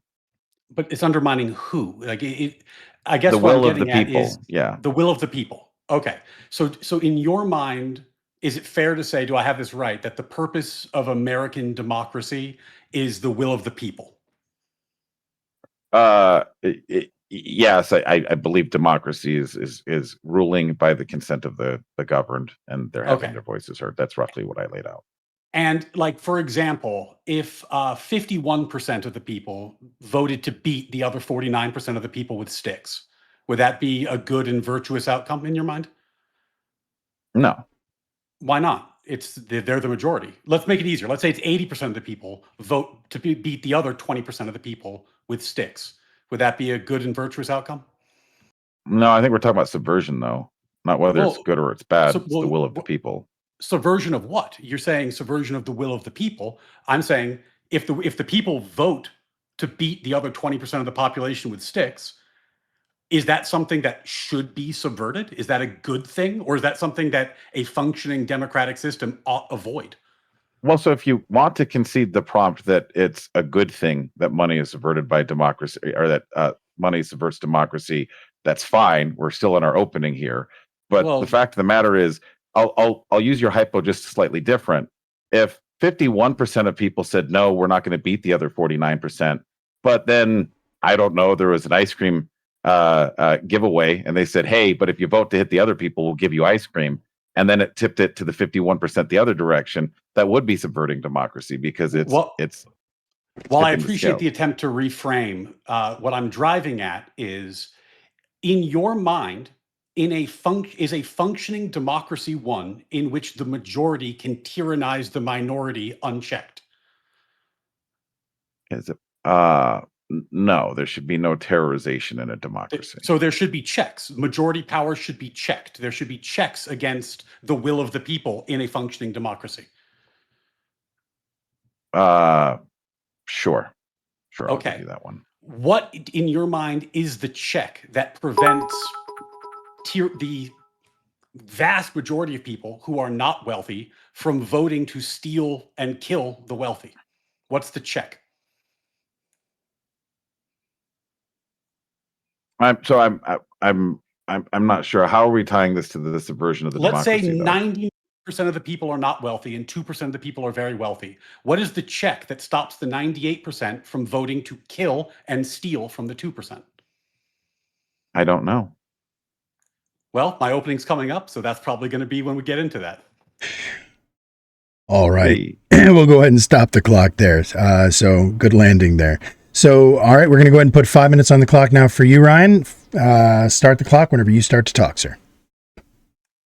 One of the great misconceptions about American democracy is that American democracy is the moral center of our country. In reality, American democracy is the means by which we achieve a moral end. Justice Neil Gorsuch recently described the Declaration of Independence as the mission statement of the country. And the Declaration says that we find these truths to be self-evident, that all men are created equal, that they're endowed by their creator with certain unalienable rights, among them life, liberty, and the pursuit of happiness, and that to secure these rights, governments are instituted amongst men. That's the purpose of the government, to secure your unalienable rights. And how do you do it? By the consent of the governed. The goal is the securing of natural rights. The means is democracy. And knowing this, our founders set up a unique democracy in all the world. American democracy is not like many other countries' democracies. It is unwieldy. It has checks. It has checks in place because our founders were overwhelmingly concerned about what they called the tyranny of the majority. Because the majority in a democracy can be just as tyrannical as any king. They can vote to kill, enslave, and steal from the minority. So most of the structures in our government are designed to prevent the majority, the people, from tyrannizing the minority. And there are various checks that are in place. We have a Senate, which is criticized for being undemocratic. Why is it undemocratic? To represent the rights of the states. Electoral college, the same way. The House, on the other hand, based on population, represents the will of the people. There's populist aspects, there's anti-democratic, anti-populist aspects in American democracy because we are trying to prevent the majority, the will of the people, from being tyrannical. And why do we do that? Because democracy is supposed to protect everybody. It's not supposed to be the will of the people who are subverted by the rich on the top. It's supposed to be everybody pulling together for America. And this is actually how it was. John Hancock has the biggest signature on the Declaration of Independence, the biggest signature on the document I just described as the mission statement of America. What did he do? What was his famous contribution to the Revolutionary War effort? He contributed, I think it was $100,000, which in money of that era is an unfathomable sum today, akin to Elon Musk buying X or some other huge amount of money. He donated a huge amount of his personal fortune to the Revolutionary War effort, and as a result, we have a country. Thomas Paine, another founding father, was not a rich man, but he wrote a pamphlet called Common Sense, and Common Sense was so persuasive that merely reading it inspired people to join the Patriot cause. And back then, there was actually a split. I think it was like 30% Tory, 40% Patriot, something like this. It was on a knife's edge. Patriotism was not that popular. Thomas Paine pushed it over the edge with his pamphlet, and he could have become unfathomably wealthy with the money generated by Common Sense and the sales. He did not. He donated that money to the government, to the cause, to the political causes that he found righteous. So earlier I was asking Josh, what is the check in our system? What is the check in a functioning democracy that stops the 98% from voting to kill and steal from the 2%?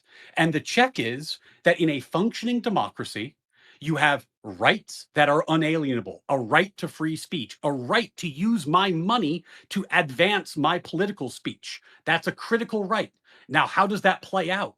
Well, the 98%, they have the majority. They are the majority. They are the voting majority. As the voting majority, they have an inherent advantage in democracy because they have the most votes. And if you must do a quasi-Marxist class analysis, what is the check on that power? The wealthy have influence and money. They have free speech. They have the ability to buy advertising.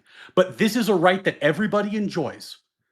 When I go on my channel and I talk about politics, I have a bigger microphone than some because I built my channel. That's not unfair. My influence is not undue. When I pay my editor, I'm not cheating. This is a thing that I'm doing to broadcast my speech into the world. This is the same thing that the wealthy do. They advocate for their interests. Everybody advocates for their interests. There are checks on each other, as there must be in a functioning democracy, because without those checks, all you have is tyranny, and the tyranny of the majority is no better than the tyranny of a king. And once again, landed it on the button. 5 minutes is on the clock now for you. Is it Josh, not Stream Rift? I will start calling you Josh as well. I hope that's okay with you. Yeah, there's one Stream Rift out there, so if you call me Stream Rift, anybody out there, they look for a Stream Rift, they'll find that. But I'm Josh. All right. Josh. So sounds good. All right, Josh. I'll run at it. We can run that clock. Yep, 5 minutes on the clock. Go ahead, sir. You may have heard that more doctors recommend Marlboros than anything else. DDT is safe and effective. You've heard all sorts of things from marketing campaigns. And this is another example of money being able to be used to subvert what people know. So when we're talking about the tyranny of the majority here, that's a fair concept. We certainly would like to let people, we shouldn't have 98% vote to take everything from the other 2%. But the issue here is, does money actually subvert the process? So when we look at this, now I have the advantage of I've actually ran for public office. I ran for state senate, Nevada State Senate District 6. I got 28% of the vote with $1,500. My opponent had $100,000. Now I'm going to say cost per vote, I absolutely destroyed her. But one of the things that's enormously obvious is I don't get to participate in this game, not at the same level, because I'm not of that political class. Part of how money subverts democracy is by selecting who even gets a chance to be in the primaries, who gets a chance to get the endorsements, who even gets the opportunity. I asked my opponent, I said, let's do a debate. She wouldn't even debate me. And so what we're saying is, well, money has a right to vote. And that's fine. And as a business owner, I should be able to advance my interests. I'm not knocking that. What I think is kind of, I guess my question to you here is, how do we get past the fact that in getting ready for this debate, I talked to probably 15 people. I said, hey, I'm debating this point. What do you think? And all of them, the confusion was, he can't be seriously saying money doesn't subvert democracy.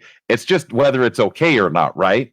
And I think the tyranny of the majority is a good example of why maybe we can make a moral argument why it's okay that money can subvert democracy, because if we don't, the poor people might vote to eat all the rich. However, fundamentally, the topic here today for the viewers at home that are voting, yes, I'm pandering. I would like to know if you guys think money would subvert your wishes. In fact, the matter is, let's take a look at policy real quick here. So when we have these groups Josh, putting together I don't mean to interrupt or tell you how to use your time, but this is a cross-examination. Is there a question that you want me to answer? If you don't have any questions, that's fine. It's your 5 minutes, so do what you want with it. I'm just asking if there's a question coming. Real quick to clarify, it is also a rebuttal time. He can use the time as he chooses, just so you know, to clarify. Okay. Yeah. Yeah. No, you're right. I was not crossing you. I went into the rebuttal instead of the cross. I mean, part of it here is just like, let's be honest, right? Right. You're a smart guy. You've got a great career. I'm not going to go into that whole lot of stuff, but you're a smart guy. Fucking the golden rule. The golden rule is stems with the gold rule. And what Americans have rejected on its face is the notion that that's acceptable. So I don't think I need a whole lot more time here. My question to you, though, is like, do you genuinely believe that money, big money, specifically big money, for example, coming from hedge funds, things like that, family offices, do you think that impacts the way that average Joes vote? Do you think that it actually interferes with it, or it's just existing on some separate plane where it doesn't interfere with the way that people vote? Impact is insufficient for you to carry the day. The prompt is subvert. And in order for it to subvert democracy, it would be needing to twist American democracy into a shape that it ought not be in. It must be contorting it in some inappropriate way. The point that I made during my cross and my opening was that American democracy has always been founded on the idea of the will of the people and also the will of the moneyed interest. John Hancock didn't get to sign the Declaration because he was the common man. He got to sign the Declaration with the biggest signature on the whole thing because he contributed an unfathomable fortune to the Well, and since it's Revolutionary my War time, I effort. will cut you off. I don't generally do that. However, you mean to tell me that Americans accept the 3/5 compromise in 2026? You mean to tell me that the way that money shifted, the way the country was governed 250 years ago, is somehow now this all men are created equal? I believe most people in America are under the impression which says all men are created equal. They don't think it means all white male landowners, doesn't mean all Christian landowners. What it means is every human being born here has an equal right to participate in the government, participate in holding public office, to participate in their vote. That's the democracy. So What right when are you special missing? interest groups get together and they decide who can and can't run for public office, and that gets decided at the primaries before we even get to the general election, the money is already decided. You only get to pick from the candidates that they will allow. You don't even get the fair shake at everybody that you want unless you're going to run some massive write-in campaign. And that's how big money suppresses the free and open selection of our elected representatives. All right. And with that note, I'm going to go ahead and put 30 minutes on the clock. This is just open forum. Gentlemen, keep going at it as you see fit, please. You said that you were missing rights. What right is it that you are lacking? You got to So run for office. It's a limited participation in government. The question is, what role does money play in it? Impact, fine. My opponent went out and she bought flyers and did mailers, and that's fine. There's impact. That's just you using your money. Where it becomes subversive is when a group of, for example, look, I love my state. Just to be very clear, disclaimer to the 200 people in the state that run the whole state. We're all good. It's the wild, wild west. I'm not trying to bucket. But there's 200 people in my fucking state that decide everything. And that is largely based off of, it's not who's done the most volunteer work. It's based off of the way money has concentrated. And the whole premise of democracy is to fight against the concentration of power, either power in the form of just power or power in the term of money, which is the economic power that makes it so literally. Yeah, go ahead. I reject the premise. What you're saying is that democracy is somehow tied into some utopian vision of a classless, stateless, dare I say it, Marxian society that you're describing. But if you look at American democracy, moneyed interests were part of what it meant to have a functioning democracy since the founding.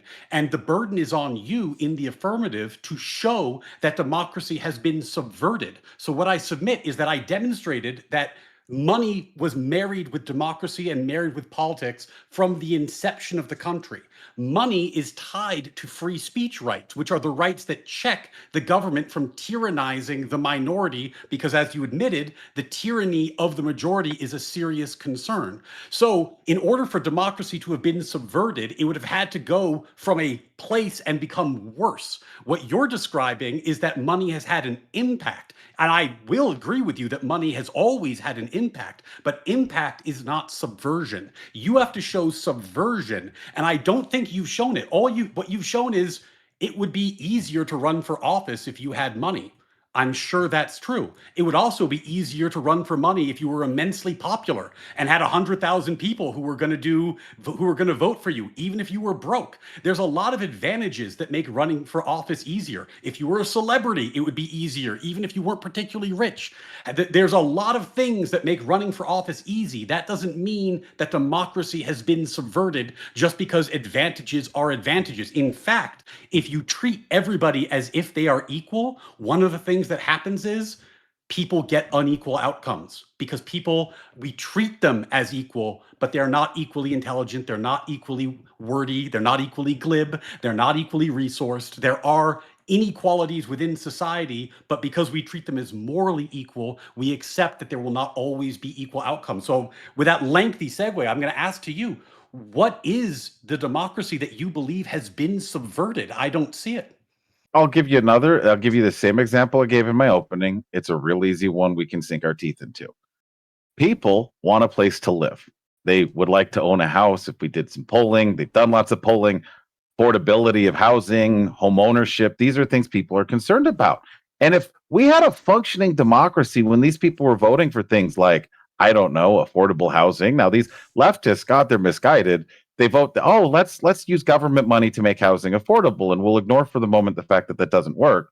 When you have real estate development companies, when you have big influence of construction saying we really would like housing prices to stay high because we make more money that way. Also, candidates X, Y, and Z, here's a check. Make sure that you vote the way we would like.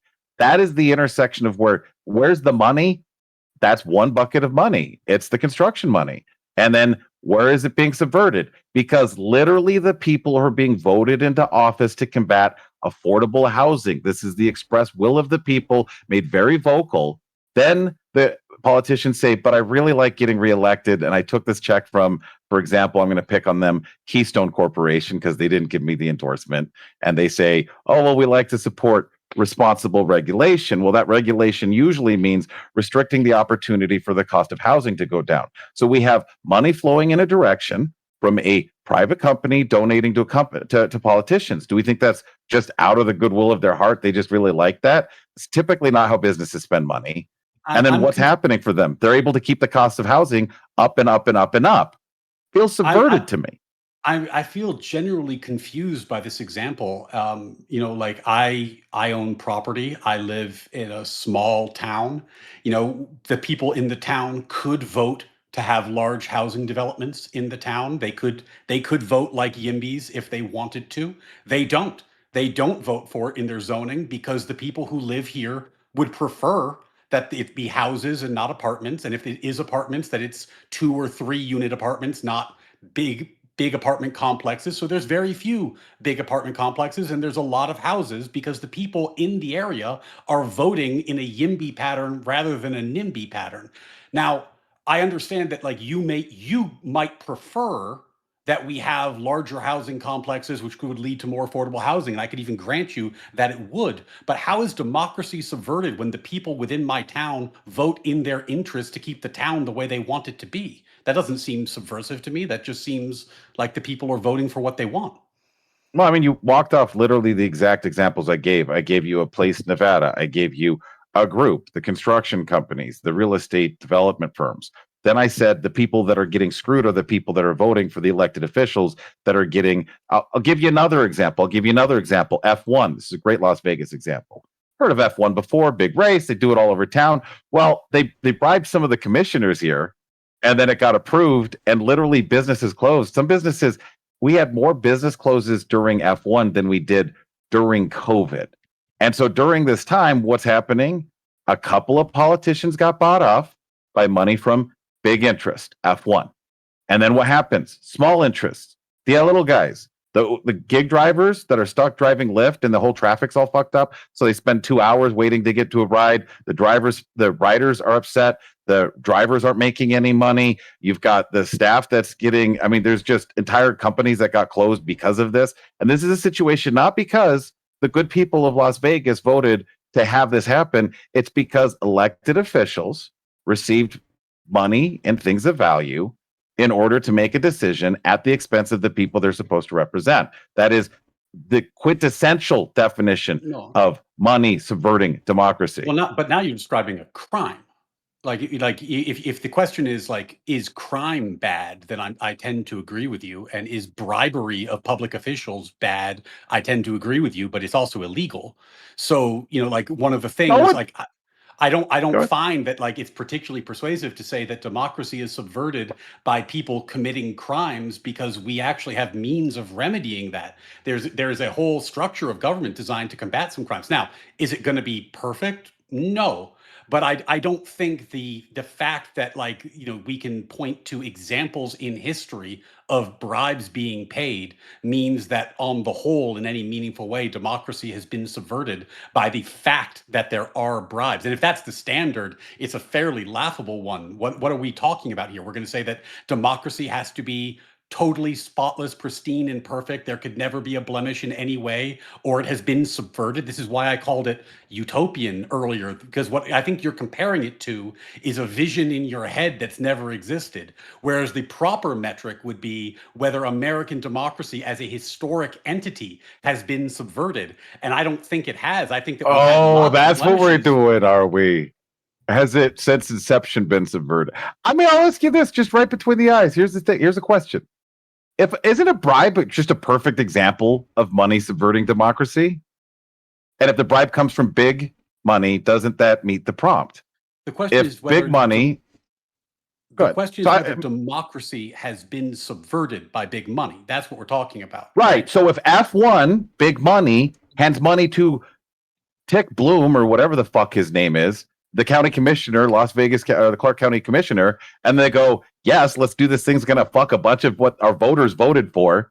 That seems like it's checking every box, except maybe you want to bust my balls about the fact that it's just little old Las Vegas and it's just a couple of county commissioners and it wasn't that much big money and I need to find a better example. But the idea that bribery is well, that's a crime, so it's not subversion.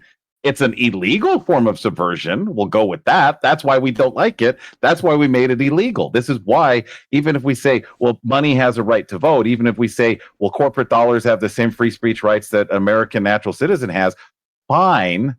But we have to acknowledge that the laws around bribery, the laws around campaign finance, the laws around a lot of these disclosures are to make it transparent. And also the laws that make it criminal are so people don't do it. A lot of the criticism of the dark money is that it's basically legitimizing something that we have already said we cannot do. You cannot use your money to get extra votes. And that's exactly what funding candidates. You like that one? That's exactly what it isn't. But it is. Go ahead. What happens as a matter of just like legality in this country is that people have free speech rights. I have the right to speak. I have the right to especially engage in political speech. Now, all that Citizens United and the boogeyman of dark money did is it said that my right to free speech is not abridged because I have a company. If I want to talk on the internet in favor of my favorite politician, and I start an LLC to get my YouTube dollars in, by the way, donos if you got them, and in the course, just a moment, Ryan, I'm going to cut you off. Guys, you should be donating to Ryan. He's fucking streaming. Yeah. Get with those fucking donos. Shameless script. Go ahead. I got to get some dark money that I can use to influence. Get some dark money to subvert my rights. The point is, I don't lose my right to free speech because I started an LLC. Nor do I. No, but you get extra votes if you can use it effectively. That's the thing. I don't get extra votes. Yes, you do. What I get is a larger microphone for my speech. Now, some people might find my speech convincing, some people might not. What I don't get to do is vote 5 times. That's not. So I'm an engineer and I like math. Can I walk you through the math on how F1 got like 1 million votes? Real simple. So my vote for a county commissioner, let's say there's 500,000 people that vote for a county commissioner in that race. That means I get 1/500,000th of a vote on who that commissioner is. Let's say there's 5 commissioners. They make up the full voting power. Then fucking F1 comes up with their bucket of cash and gives $50,000 out. My 1/500,000th of a vote counts less than their 1 vote because they've hijacked the system. They've subverted the democracy. How is that not extra votes for dollars? Well, now again, you switched, by the way, the goalpost switch was I was talking about speech and then you went back to crime. So there's 2 very separate examples there. Yours did not address the speech example. But if you'd like to talk about the crime example, again, what you would need to do to show that the fact that there is financial crime in America is show that democracy in America has been subverted by this. What you cannot do is point to a utopian ideal where crime never existed and nobody ever bribed anybody, because that has never existed. There's a baseline. In order for subversion to have occurred, you have to show that we are beneath the baseline. The mere fact that there are bribes does not mean that we're beneath the baseline of democracy unless you're comparing it to a utopian ideal. But the utopian ideal has not existed, never will exist. It might be a pipe dream. It's a beautiful goal. Marxists love it. They sit there and they think about how joyful it will be when they get to the utopia. How dare you besmirch my good character? I am not a fucking Marxist. I wasn't talking about you, of course, Josh, not you. Thank you. I just needed to disavow. I do think, though, that in order to show subversion, I grant that there could be a situation where a democracy was subverted by mass financial crime, But you would have to show that there's a baseline and that we have fallen beneath the baseline, not compared to a hypothetical utopia. So, first, the word subversion, and I do like getting into definitions. I'm sure you do as well.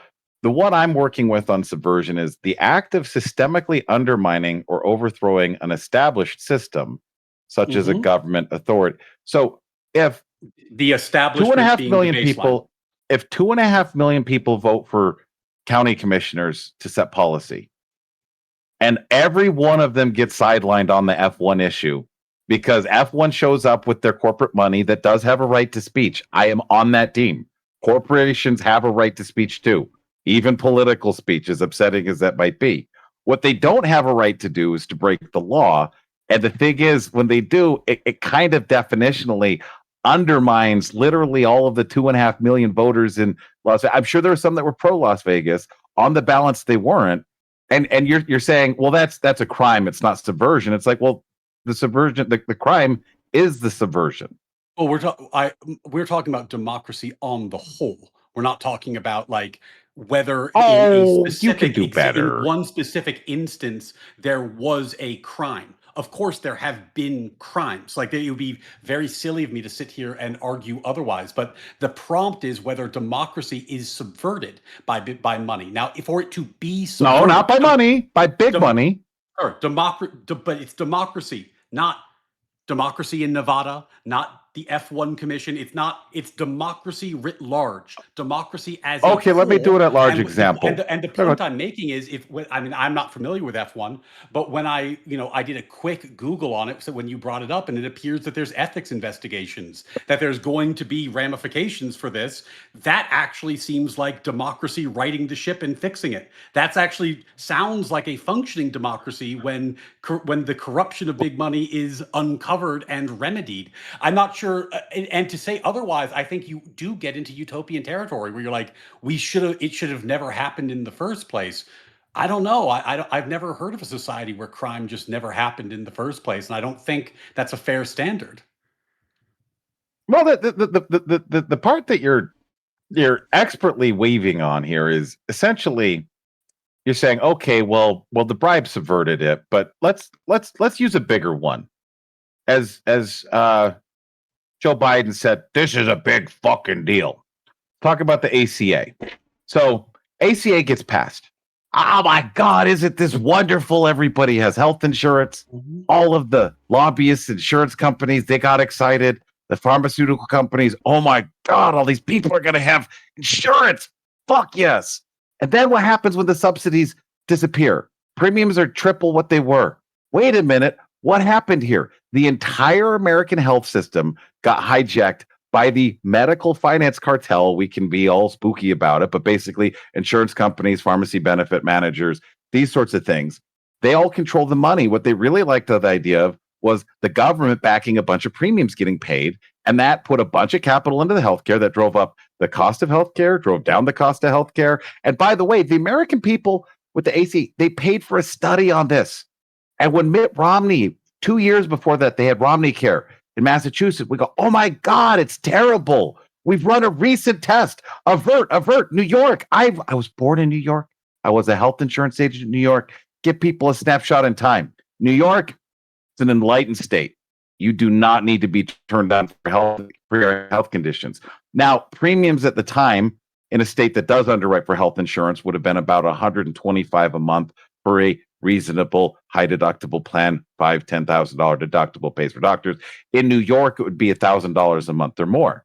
So when you have folks getting quoted $10,000 a year for family health plans, they sit there and they say, I don't think I can afford this. That was what the ACA did. It said you can't health underwrite. So everywhere else in the country got screwed the exact same way. Good news, everybody. The people with money that wanted these policies to happen, they're very happy about this. Now we've got reliable payments for health market plans. We have healthcare.gov, that whole debacle. And what we're saying is, I gotta interrupt you. I'm really confused by this example. The ACA was Barack Obama's signature economic domestic policy, right? It was a signature Obama policy. I'll give you that one for free. And he was voted in. He ran on healthcare reform, and then he got voted into office.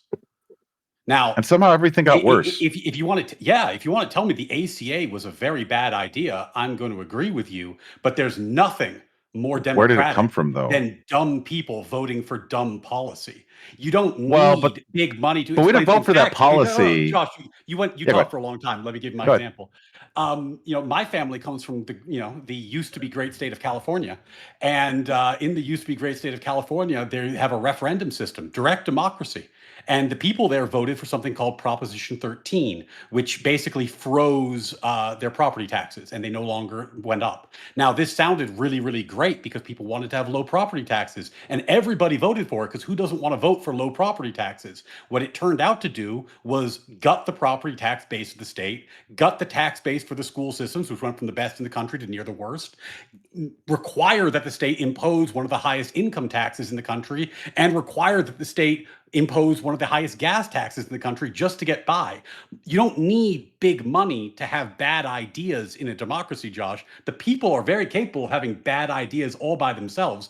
You gave a long explanation of the ACA being a bad policy. I tend to agree that the ACA was a bad policy, but that doesn't mean it was a big money policy. That just means it was a bad policy that the people voted for. And one of the great features of a democracy is that people can vote for very dumb stuff.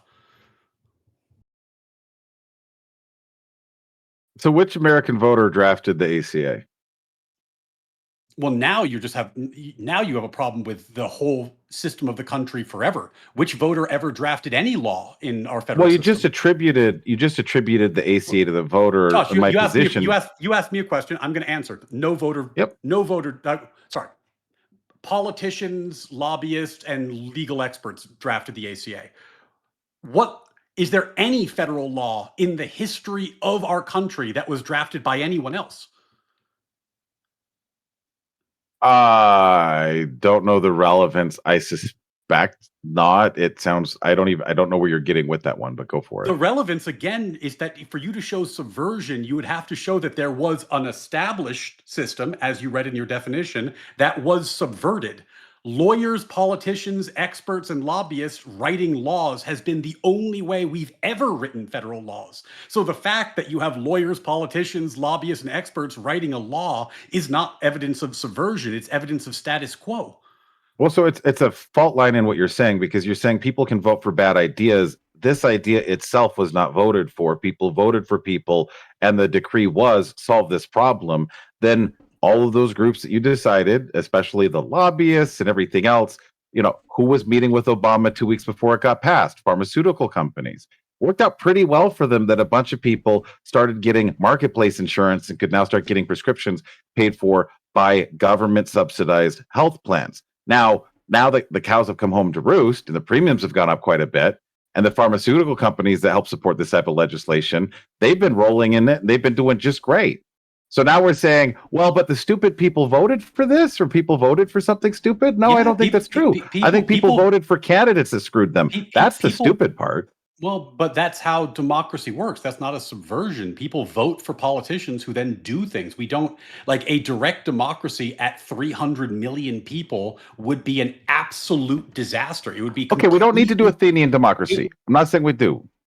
Oh, okay. But are you saying that the F1? Back to F1 real quick, though. You seem to be criticizing the idea that we have a representative democracy as if that is evidence of subversion, when that is in fact a feature of the system. Of course, we have a representative democracy. We couldn't possibly do national business on a direct basis.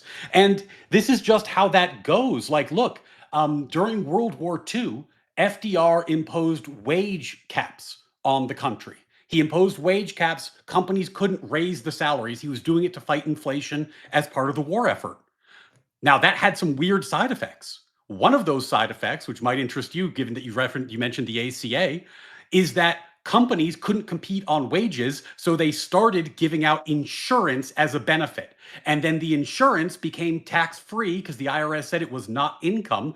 And overnight, employee-sponsored healthcare was born as an industry, but that wasn't born because healthcare executives were twirling their mustaches trying to come up with an idea to ruin the country and steal money from the people. It was literally a government intervention. It was the people's president intervening in the market that caused the birth of the industry that you are now criticizing. It's democracy top to bottom. It just turns out that sometimes democracy sucks. So let me ask you this, back to F1 real quick. Right. So I bet you'd like to go back to F1. we acknowledge that in this one, at a minimum, you're giving me, in this one instance in this town that no one's ever heard of before, in this very small decision that impacted like 4 people, there was some bribery. And you said that's a crime and that's bad. That's great. Yes, I'm glad that you can empathize with the good people of Las Vegas who have been victims of crime to some degenerates. Now, degenerate on degenerate crime notwithstanding, do you believe this was an exception, or do you believe that perhaps other times other big interests, other big money bribes, and maybe even gets away with it or doesn't get away with it? Or do you think we caught them this one time and that's great and it's almost maybe somewhere in the middle? I think what you're getting at is like, is a crime evidence of subversion of democracy? And I mean, I think you could make a cumulative case if you wanted to say that there's some baseline and then say that it's getting worse and point to some statistics about how these briberies are increasing or they're not being caught or X, Y, and Z. Like if there's something about it that you think is getting worse over time, I think there's an argument to be made there. I just don't think an anecdotal example does it, because I don't think we've ever in human history ever existed as a species at a time when there weren't crimes and there weren't people trying to illicitly gain influence. So again, unless we're comparing it to a utopian ideal, one anecdote doesn't seem to move the needle. All right, I'm going to pick on your bullshit approach on calling it one anecdote. And I'm going to just say why, because there's an audience out there. Guys, I want you to vote for me. I'm sorry I don't have money. I'm just a little guy streaming on a Friday night, but please vote for me. If I had $10, I'm sure you guys would all vote for me. I could buy you a pizza. We could have ice cream. Do you mean to tell me that you, an esteemed attorney, and I mean that unironically, I think you're brilliant, are telling me this one time in Las Vegas with F1 we caught bribery, and that's an anecdote, and it's not an example of something that happens broadly across this country at least every week, if not every day? I don't know that it's what you need to show to carry your burden, and you have the affirmative, so you do carry the burden, is that the establishment of democracy has been subverted. When I think back on American history, there's been tons of examples of crimes and crimes of influence.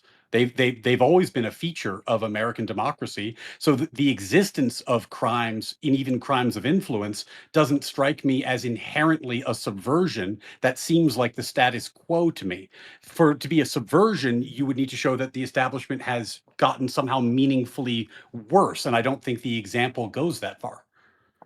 Well, I'm going to pander a little bit since we're getting close to the end here. Whichever side you're on this argument. Out. That's good. Yeah. We're here to have fun. We're here to have a good time. No, when they said, hey, it's against Ryan, I go, oh, this would be great. This would be great. Just fact of the matter is, we know money impacts all of these things. And okay, if you like Joseph Biden, maybe you're okay with his son selling $500,000 art. Maybe that was some influence peddling. Maybe that was subverting democracy because some money went a certain way. If you hate Trump, as I know there's a lot of people out there do, he got that jet from Qatar. We could be pissed off about that. Allegedly, they're selling pardons. Allegedly, there's this. Allegedly, there's that. And I think that the fact of the matter is, if you're sitting at the kitchen table with an American, or in 2023 rather, I went out and I knocked 7,000 doors in Las Vegas. I talked to people door to door, eyeball to eyeball. You can't tell them that money doesn't influence the way that politics go out in ways that screws them. And so I guess all this to say, it sounds like what you're saying is, I would need to prove that the bribery is above and beyond what it was in the past, not simply that subversion exists because large amounts of money go to block the people from what they voted for, what they wanted. Yeah, we got 2 minutes left. Go for it. It's all yours. Let's go anecdote for anecdote, right? I don't think Yeah, yeah. John Hancock got to have the biggest signature on the Declaration because he knocked on a bunch of doors. I think he got to have the biggest signature on the Declaration because he was amongst the richest dudes in the country and he financed the revolution. That's why he got to have the biggest name on the signature. So the Based. mere fact that that money impacts our democracy is trivially true and has always been trivially true. What to show subversion, you would have to show that something about our democracy has been subverted. The establishment has gotten worse. And the reason I call out examples like John Hancock is that I don't think that that's actually true. I think that we have money in politics, we have speech. Oftentimes, powerful people use money to protect their interests, just like, more numeric, less wealthy groups of people use their voting power to protect their interests. And in a functioning democracy, there are checks, power against power, checks against checks. But ultimately, the burden's on you to show that something has gone amiss, that something has been subverted. And I just don't think you've shown it. Well, I think that I have, and I cannot wait for the voters to agree with me. There. I can't. I think that's a wonderful time if we don't want to use the last 4 years. Yeah, I was thinking, Yeah, I was thinking the exact same thing. Funny enough, you couldn't have landed that better. All right, gentlemen. First of all, chatters. Remember, you guys are going to get the chance to throw questions at them. I've got a couple for them myself, but I know that you guys have a bunch out there. So please throw them in the tip jar. 5 minutes is going to go on the clock now. Each of you gets an uninterrupted closing. You don't need to use the whole thing, but use as much of it as you'd like. It's yours to do with as you please. Stream Rift, you are going to go first on the affirmative. So please put a cherry on top for us, sir. Yeah. So, like I said when I was prepping for this, I talked for like 15 people about this, and in explaining the prompt, they're like, "You're just defending whether this is good or not good, right? We all know this is going on." That's the threshold. I'm assuming most folks out there, the viewers at home, they already know. Them's with the cold rule. We've seen it wreck us in healthcare. We've seen lobbyists for healthcare programs write policies and briefs, and we do that. We've seen, in a very visible sense, the F1 in Las Vegas.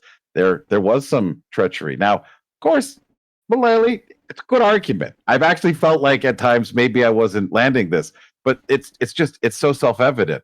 The fact that it was a crime indicates that Americans don't like this. That in fact bribing elected officials is a bad thing.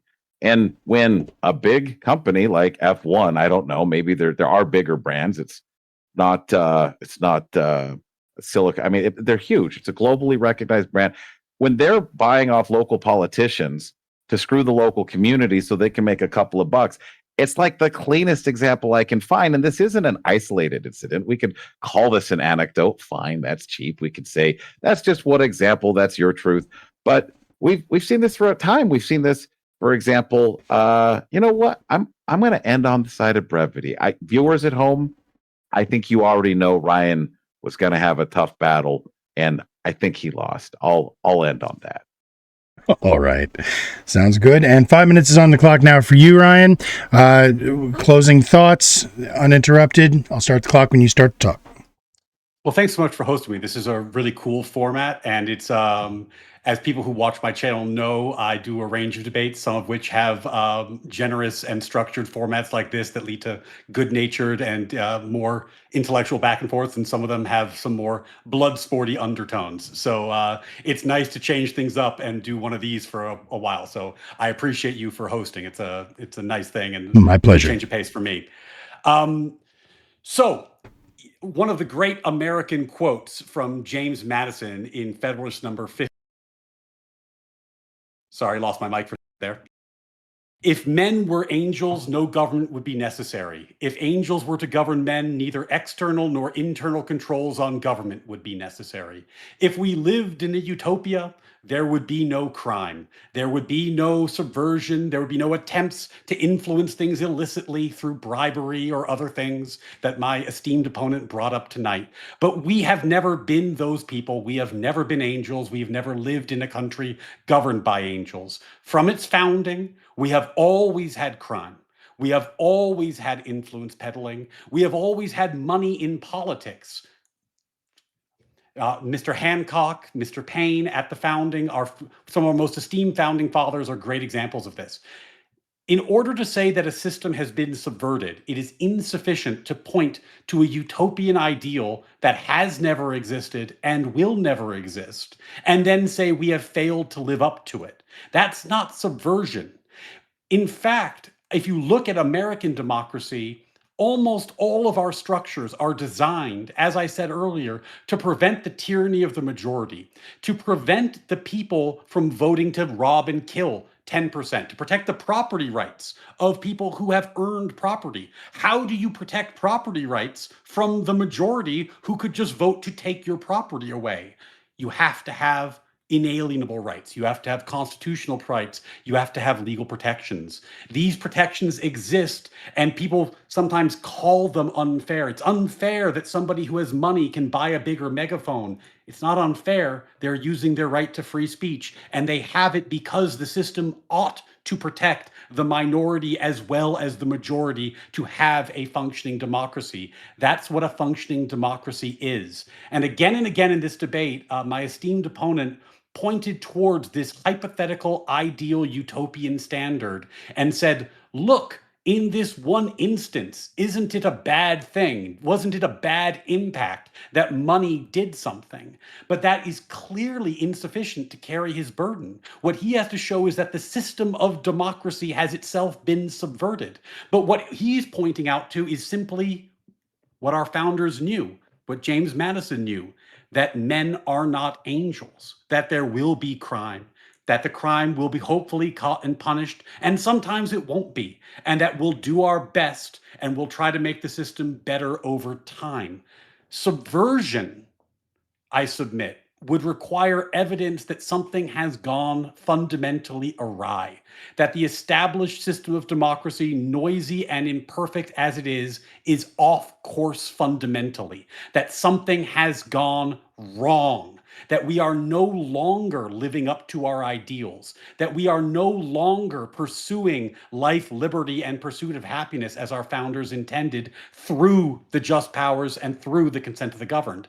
It is possible that someone could make such a case, but my opponent did not make one. He did not give you historic evidence. He pointed to specific anecdotes. He didn't give you broader statistics. He pointed to specific anecdotes. And in the context of the ACA, those anecdotes were most easily explained by the fact that people voted for a politician who had particular ideas that both of us disagree with. Now, the fact that the politician who was voted in with those ideas enacted those bad ideas is hardly a referendum on the democratic process. Much as I disagree with those ideas, I've had to, over my life, get used to the idea that sometimes people will vote for somebody with very bad ideas and there's nothing I can do to stop it. Unfortunately, that's just the rules of the road because men are not angels. So ultimately, when you're voting on this and you're thinking about how this debate goes, the fundamental question you have to ask is, did my opponent carry his burden? Did he establish what democracy is? Did he establish, or did he point to a utopian ideal? Did he establish that the democracy that we have had and historically had in America has in fact been subverted? And if so, how? And I submit that he has not. Landed it on the button one more time. Yeah. It's impressive. Not gonna lie. All right, so great stuff. Thank you very much, gentlemen. I'm gonna go ahead and start dropping the straw poll into the chat. I'm gonna put it into the Discord channel here for you as well, Ryan. Boom, boom. Bunker, don't let me down, guys. Go vote. Go vote. Everybody, please lock it in. But you guys have a few minutes. Looks like we've got actually about 20 minutes we can put on the clock for this time. Natural law enthusiasts, ignore the bunker. Go vote. Hopefully we get some questions coming in from chat. But like I said, I do at least have one or two questions for each of you once I get all of these voting links spread around to all of the platforms. There we go. All right. So first of all, I want to thank you both very, very much for that demonstration. That was an absolutely wonderful debate, and I enjoyed the fuck out of it. So thank you guys for showing up tonight. Thank you for hanging out with us and helping to show us how it's done. So I also, real quick, before we continue, I do want to clarify something. I didn't say anything earlier, Josh, whenever you mentioned it, but I just want to make sure and be clear so I don't get in any sort of trouble. This is not an event that was sanctioned or sponsored by Word War Debate. Shout out Word War Debate. Love them to death. And I am going to be a contestant in the upcoming contender tournament, but this was not associated with him or affiliated with him, although if they're looking to sponsor, I'm definitely all ears. Now with as the people's champion of World War Debate 1, I endorse. All right, I appreciate that. Yeah. Cheers. So Mr. Josh, I'm going to go to you first with a question. Again, chat, you guys know how to do it. So you said in your debate that democracy fights the concentration of power. Can you explain that? Because it seems to me that it more creates a concentration of power from within the masses. Well, so to run it in reverse, if the power is consolidated in the masses, then it's distributed amongst the masses. So the whole reason for the checks and balances, for example, executive, judicial, legislative, is we know that humans can get power, authority, all of these other wonderful things. And so if we have them in three separate silos, it's harder for them to collect them all. So yeah, like when I'm sorry, it's a little late here. I might have lost. I understand. Track just a bit. Nope, no worries. Revive me. Yeah. Let me ask it again. So it seems to me like if the masses represent disparate power, the masses represent each person's individual idea or goals. Democracy unifies those people into concentrations of will, concentrations of intent. So it seems to me that democracy is the concentration of power as opposed to trying to fight the concentration of power. And I'm just curious if you can kind of explain to me where I'm wrong there or what I'm missing. Yeah, well, I don't want to start off so much as you're so wrong, but I'll tackle it. You may be wrong. What I'm missing. There you go. Yeah. So humans left to their own devices, thumbs with the gold will rule, might, power, that kind of thing. The check on it is the democracy, meaning the masses can all get together with their votes and push back against that. So right now, let's say 4% of the U.S. population has 90% of the wealth. I don't know if those numbers are right. Broadly speaking, sounds good. Directionally about right.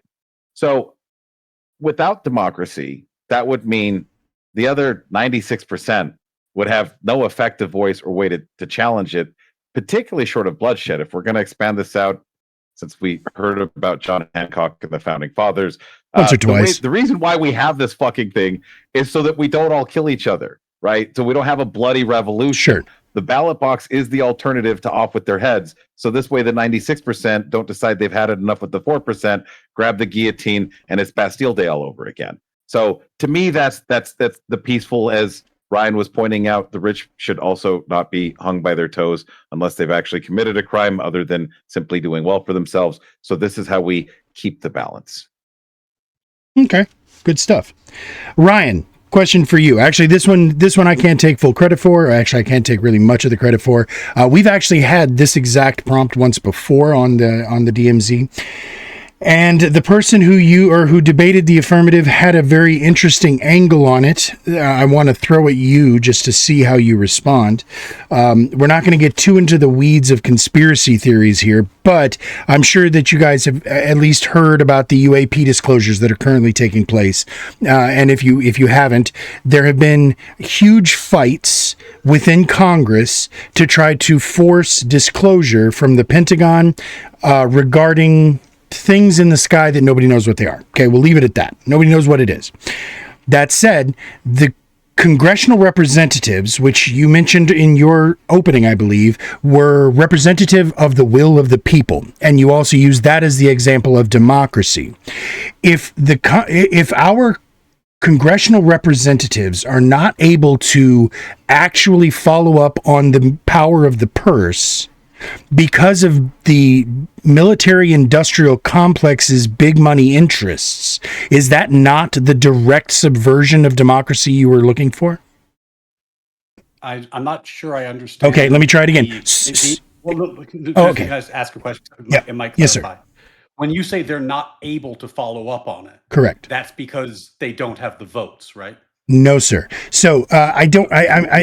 What's stopping them? Secrecy, literally everything. The infrastructure, the bureaucracy. They don't know. If you look into Tim Burchett, if you look into Representative Luna, if you look into there's a Mouskovitz. There's about 15 to 20 of them who are in the oversight committee who are supposed to know where all of the money's going, right? And they have the clearances to get permission to know all of the black ops, all of the off the record shit, so on and so forth. Specifically, when it comes to this subject, they aren't even able to get access to a skiff half the time to be able to interview the whistleblowers who are currently coming forward. The congressional representatives are being blocked and stymied by the establishment or by whatever groups are in power preventing this information coming from. This is what I'm getting at. Like, in order to prevent a congressman from doing an inquiry, you would, as another branch of government, would have to have some amount of power granted to them that they are wielding against that congressman, right? Sure. And in order for that other branch of government to have that power, it had to have been granted that power at some point by Congress, because that's the only way that government power is ever allocated. Correct. So when I said you don't have the votes, what I meant is, if there's some kind of rule or law or confidentiality mechanism that prevents ex-congressmen from accessing Y data, if he had the votes, he could change the law and then get access. I'm submitting that he just doesn't have the votes. Fair enough. Not having the votes actually seems like an excellent reason to not get what you want in a democracy. For what it's worth, just for a little bit of further context on this particular subject, just because it's one that's interesting to me, there was a vote and they did get the power, and the power is still being denied to them. So allegedly, it went into the hands of the military-industrial complex. All of the research and et cetera, recover whatever is or isn't what the whistleblowers say is happening. Let's put it that way. The high level military whistleblowers are saying that the military industrial complex back in the Eisenhower era, this is why he warned us about them, that they were given the reins to this. And during COVID, in the omnibus spending bill, a couple of people, including Burchett and a few others, Harry Reid, I believe, was also a big part of this movement. They were able to get worked into that omnibus bill a legal requirement of disclosure. And so they did get the votes. It is now a law, and yet the information is still being denied to the representatives. So yeah, but I mean, who? Oh, we don't do it. No, again, like I said, it was an interesting example that he brought up, and I wanted to hear you react to it. And that's basically the idea you're responding with, is that if they actually tried hard enough, they would be able to pull strings. The military-industrial complex is a little bit of a nebulous term, right? Yes. Like, you're typically talking about either a specific government contractor, if it's actually a private entity. More likely, you're talking about a Pentagon official. Right. So, like, if it's a Pentagon official, if you had a president in place who wanted it disclosed, it would be. He'd just order him to do it. If you're talking about an industrial contractor, if you have enough votes, you have enough will, the Congress can do just about anything. They can just terminate all the contracts. They could tear down the Pentagon tomorrow, defund the military if they wanted to. So with enough congressional will, they can do basically anything. A lot of these stories, and I don't know the details, so I'm at a bit of a disadvantage, but no worries. A lot of these stories turn on, as an attorney, kind of Byzantine issues of procedure, and like, what are the various legal rules that are in place, and who gets to determine what's confidential and why. And there's a kind of a lot of process that goes into this stuff.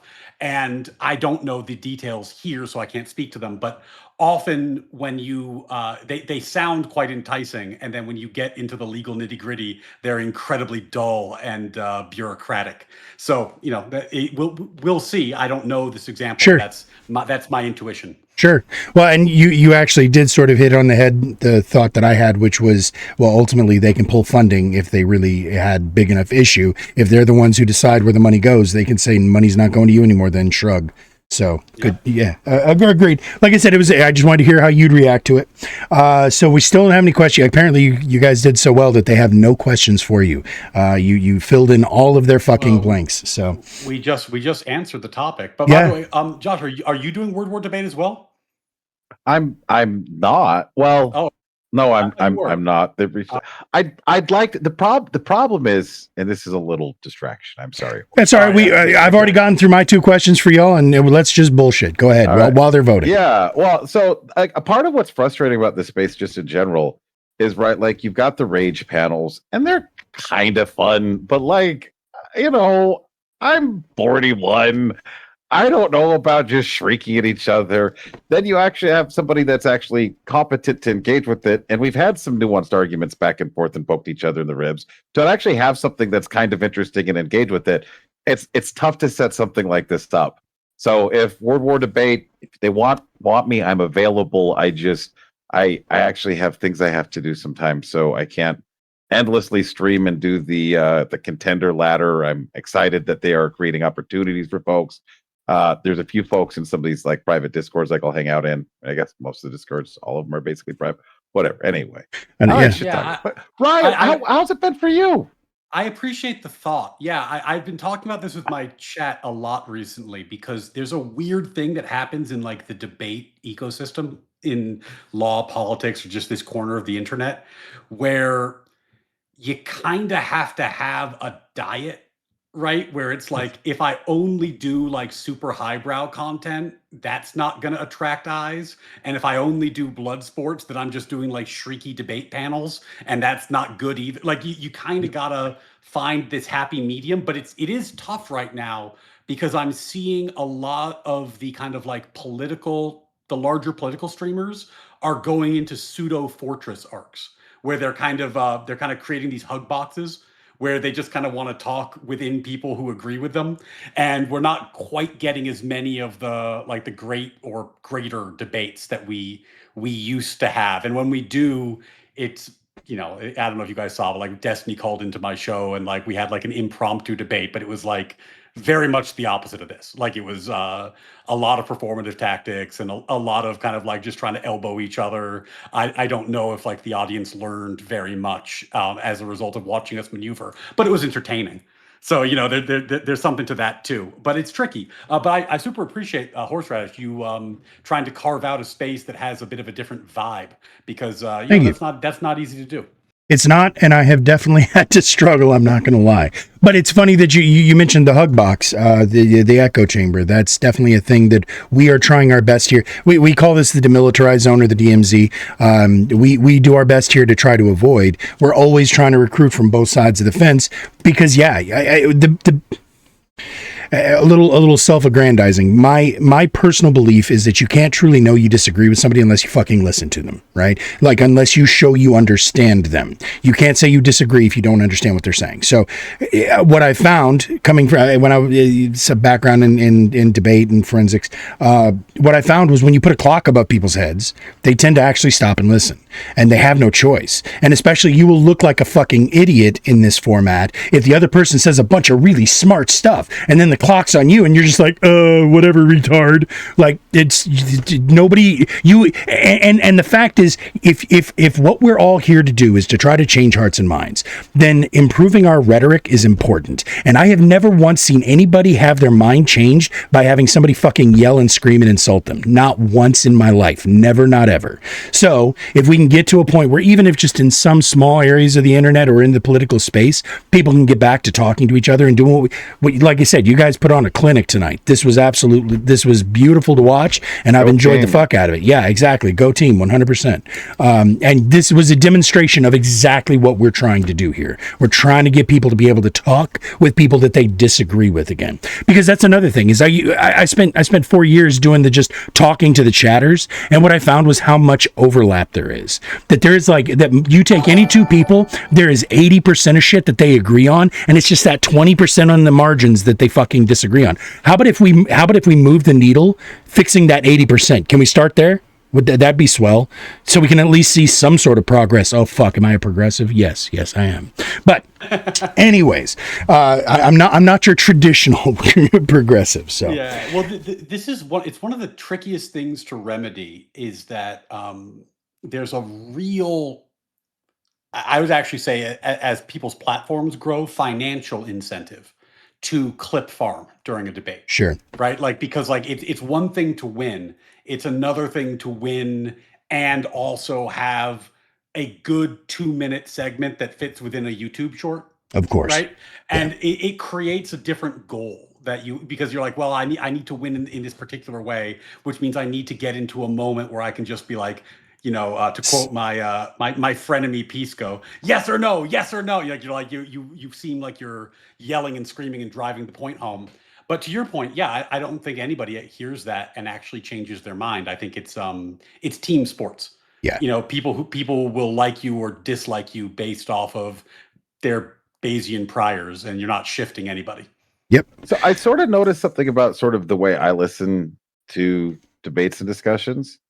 So there's one format where I'll be at my desk, I'll be doing stuff, and I'll just listen and I'll be in the zone and I can listen to it for like hours. There's another kind I can't think, right? Think about sort of like the longer format where they're actually having a discussion. Like it's not the shock jockeying, it's not fuck you, you fuck. I don't know where it's being streamed. It's not I don't care. blah, blah. It's the actual discussion about, well, actually here's this, actually here's that. And then also like, fuck you, Destiny, and I'm going to tell you exactly why. You're so annoying to deal with because I can't engage with you for 2 seconds of honesty. There was a pretty good joke the other day. He hopped into a Discord and we're talking about something terrible. He made a funny comment and he left, and it's the best contribution I've ever seen him make. But like that type of what's bothering me immensely, just at a bigger level, to get on a soapbox a bit, is this Unfuck America tour and this whole rhetoric of this is how you do research, this is how you do discourse, this is how you think about things.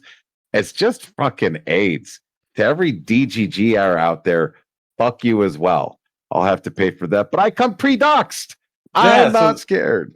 There you go. Well, look, the way. What is a DGGR? I'm sorry, sir. What is a DGGR? I'm unfamiliar with the acronym. Destiny's Discord is the DGGR. Okay, gotcha. Okay, sorry. Not the most stable of individuals. Destiny's I wish them well. I don't want that, but like, go ahead.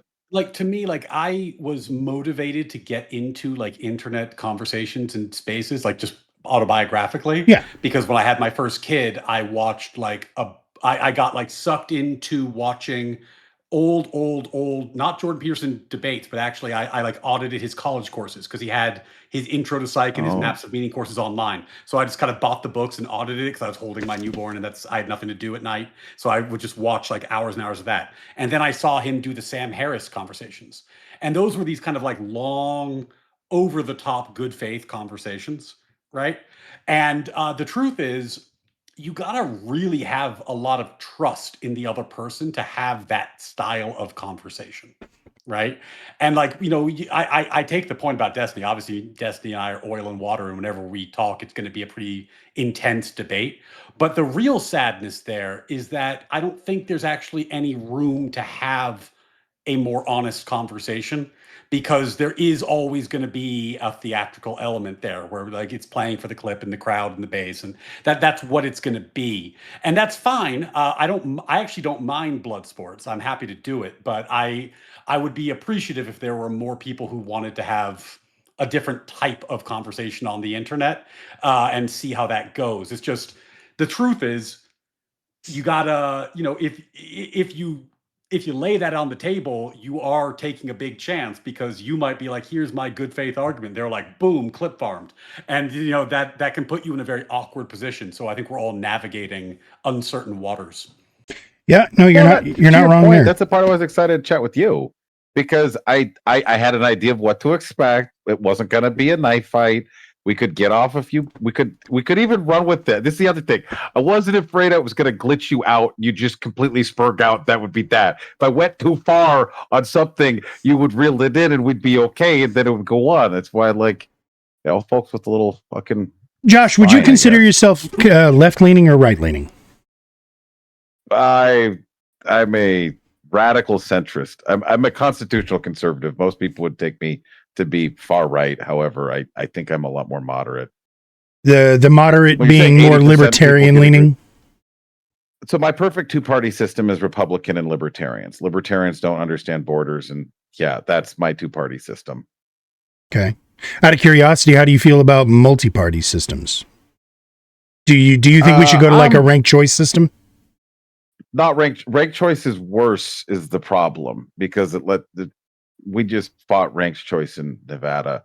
I don't think we should have it as binary as a two-party system, but since just descriptively what we have now is largely a two-party system, if we could just swap the blue out with the libertarians, I think overall that's my temperature. Like my Second Amendment position is too strong for when I was getting the candidate interviews. They're like, we want to endorse you. So it's like the moms against guns. And I'm like, guys, no. And then the people that are like, for advocates for firearms, I go, I think every citizen over the age of 18 that's a non-felon should be able to have machine guns and nukes. That's my starting point. And so sometimes people think I'm not so moderate. Fact of the matter is, I think we all get along a lot more than maybe we realize. And I like to focus a lot more on that. But like, I voted for Trump 3 times. I believe he won each of those 3 times. After saying that, there's some people whose brains just completely glitch out, and there's nothing else that's going to happen. Did you see my eyes start twitching? So, like, Yeah, you are describing, Josh, classic centrist positions. Yeah, totally. Yeah, it sounds sounds center to me. Right middle of the road. No. So a funny thing about you saying that about libertarians being as far left as you think should go, I have actually found in trying to host these good faith debates and in these more moderated channels like this that oftentimes libertarians are as far right as I can get good faith out of. Like most people that are further right than libertarians, I find they are the ones who aren't. It actually ends up coming down to a if you say so and a shrug. And so like they oftentimes, I'm not saying all of them, I've collected some pretty fucking solid conservative debaters, I think, but the vast majority of your average token conservative or MAGA person, they when you start pushing back, they just lash out. And I actually think that it's because of the last 10 years of being constantly vilified. Like I can understand why they would lash out like this, but it's also just to a point where if I'm trying to have meaningful, productive conversations, it's really difficult to do it with anything further than libertarian. So hold on. I've got to plug my channel after that. Please do. Perfect segue to please do. Plug my channel. And I'll actually drop your link in mine too. Yeah, if you are on the right and you are interested in solving that problem that was just identified, you would like to develop talking points and rhetoric for what I call the reasonable right to move back to the values in the Declaration of Independence, this is the channel for you. Come on by, watch my review of one of the great American speeches given by Justice Clarence Thomas recently. This is your new home. That is literally what we do, because I very much agree with you. I think there's a lot of people on the right who have in their, their vigor for their political moment, have unanchored themselves from the intellectual basis for conservatism, for right-leaning politics in general. And as a result, they don't know how to defend their positions, or in some cases, they don't know what their positions are. But that can be fixed. So come on by. If anything else, you can annoy your families at Thanksgiving in a whole new way. So true story. I actually watched the Kennedy-Nixon debates like with like wisps in my eyes. Like I get misty watching the old like 60s era presidential debates, because they're arguing they both see the same problem. They just have a different idea of what the solution is. Whereas in modern times, you can't even get people to agree what the fucking problem is. So that said, absolutely everybody in my chat, please click that man's link and give him a subscribe or a follow or whatever we do over there on the YouTubes. And also with that said, I hope that I can get you gentlemen to come back here sometime in the future. I absolutely enjoyed having you guys here, and I'm looking forward. I send that list of prompts out. Don't tell anybody, but that's the secret sauce. Is because I'm able to get debates going with people or between people who are generally ideologically aligned.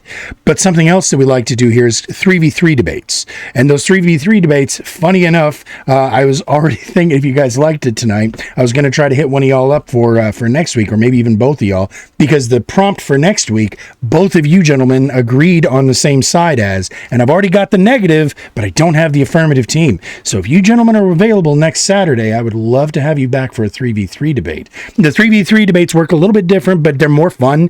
It's the same, like, not talking over each other. It's they're fun. But the cool thing about it is I will have times where I've got an ANCAP, an ANCOM, and a fucking straight up MAGA, all three voting on the same side of the prompt. And so they're now doing their debate prep together. They're arguing elbow to elbow. And I think that's about the best thing that we can have happen right now. So that said. Yeah. Hit me up. Saturdays are typically my off day, but send me a DM and we'll figure it out. You know what? And I will work with you guys. I will definitely, because I know Josh said that he's got a lot of stuff going on, and he's especially trying to get it 2 weeks out. If I have to rearrange it just to get you guys back here, I will absolutely do that. And with that said, I would like to take a quick look and see which one of y'all won. So that's right. Yeah. No. Again, clocks up. Say what? Drum roll, please. I'm just finding out how this go. I'm excited. I am as well. All right, and drum roll, please. Fuck me. It is almost a dead tie. So percentage-wise, it's 53% to 46%. So by the slimmest margin, Mr. Mullally, you won tonight. The negative took home the bacon. Yeah, no, exactly. Well, he did have a bigger microphone. He told you. I spent money. I bought voters. What are you talking about? Like, that's democracy, baby. Democracy has once again been subverted. Subverted by the size of his microphone.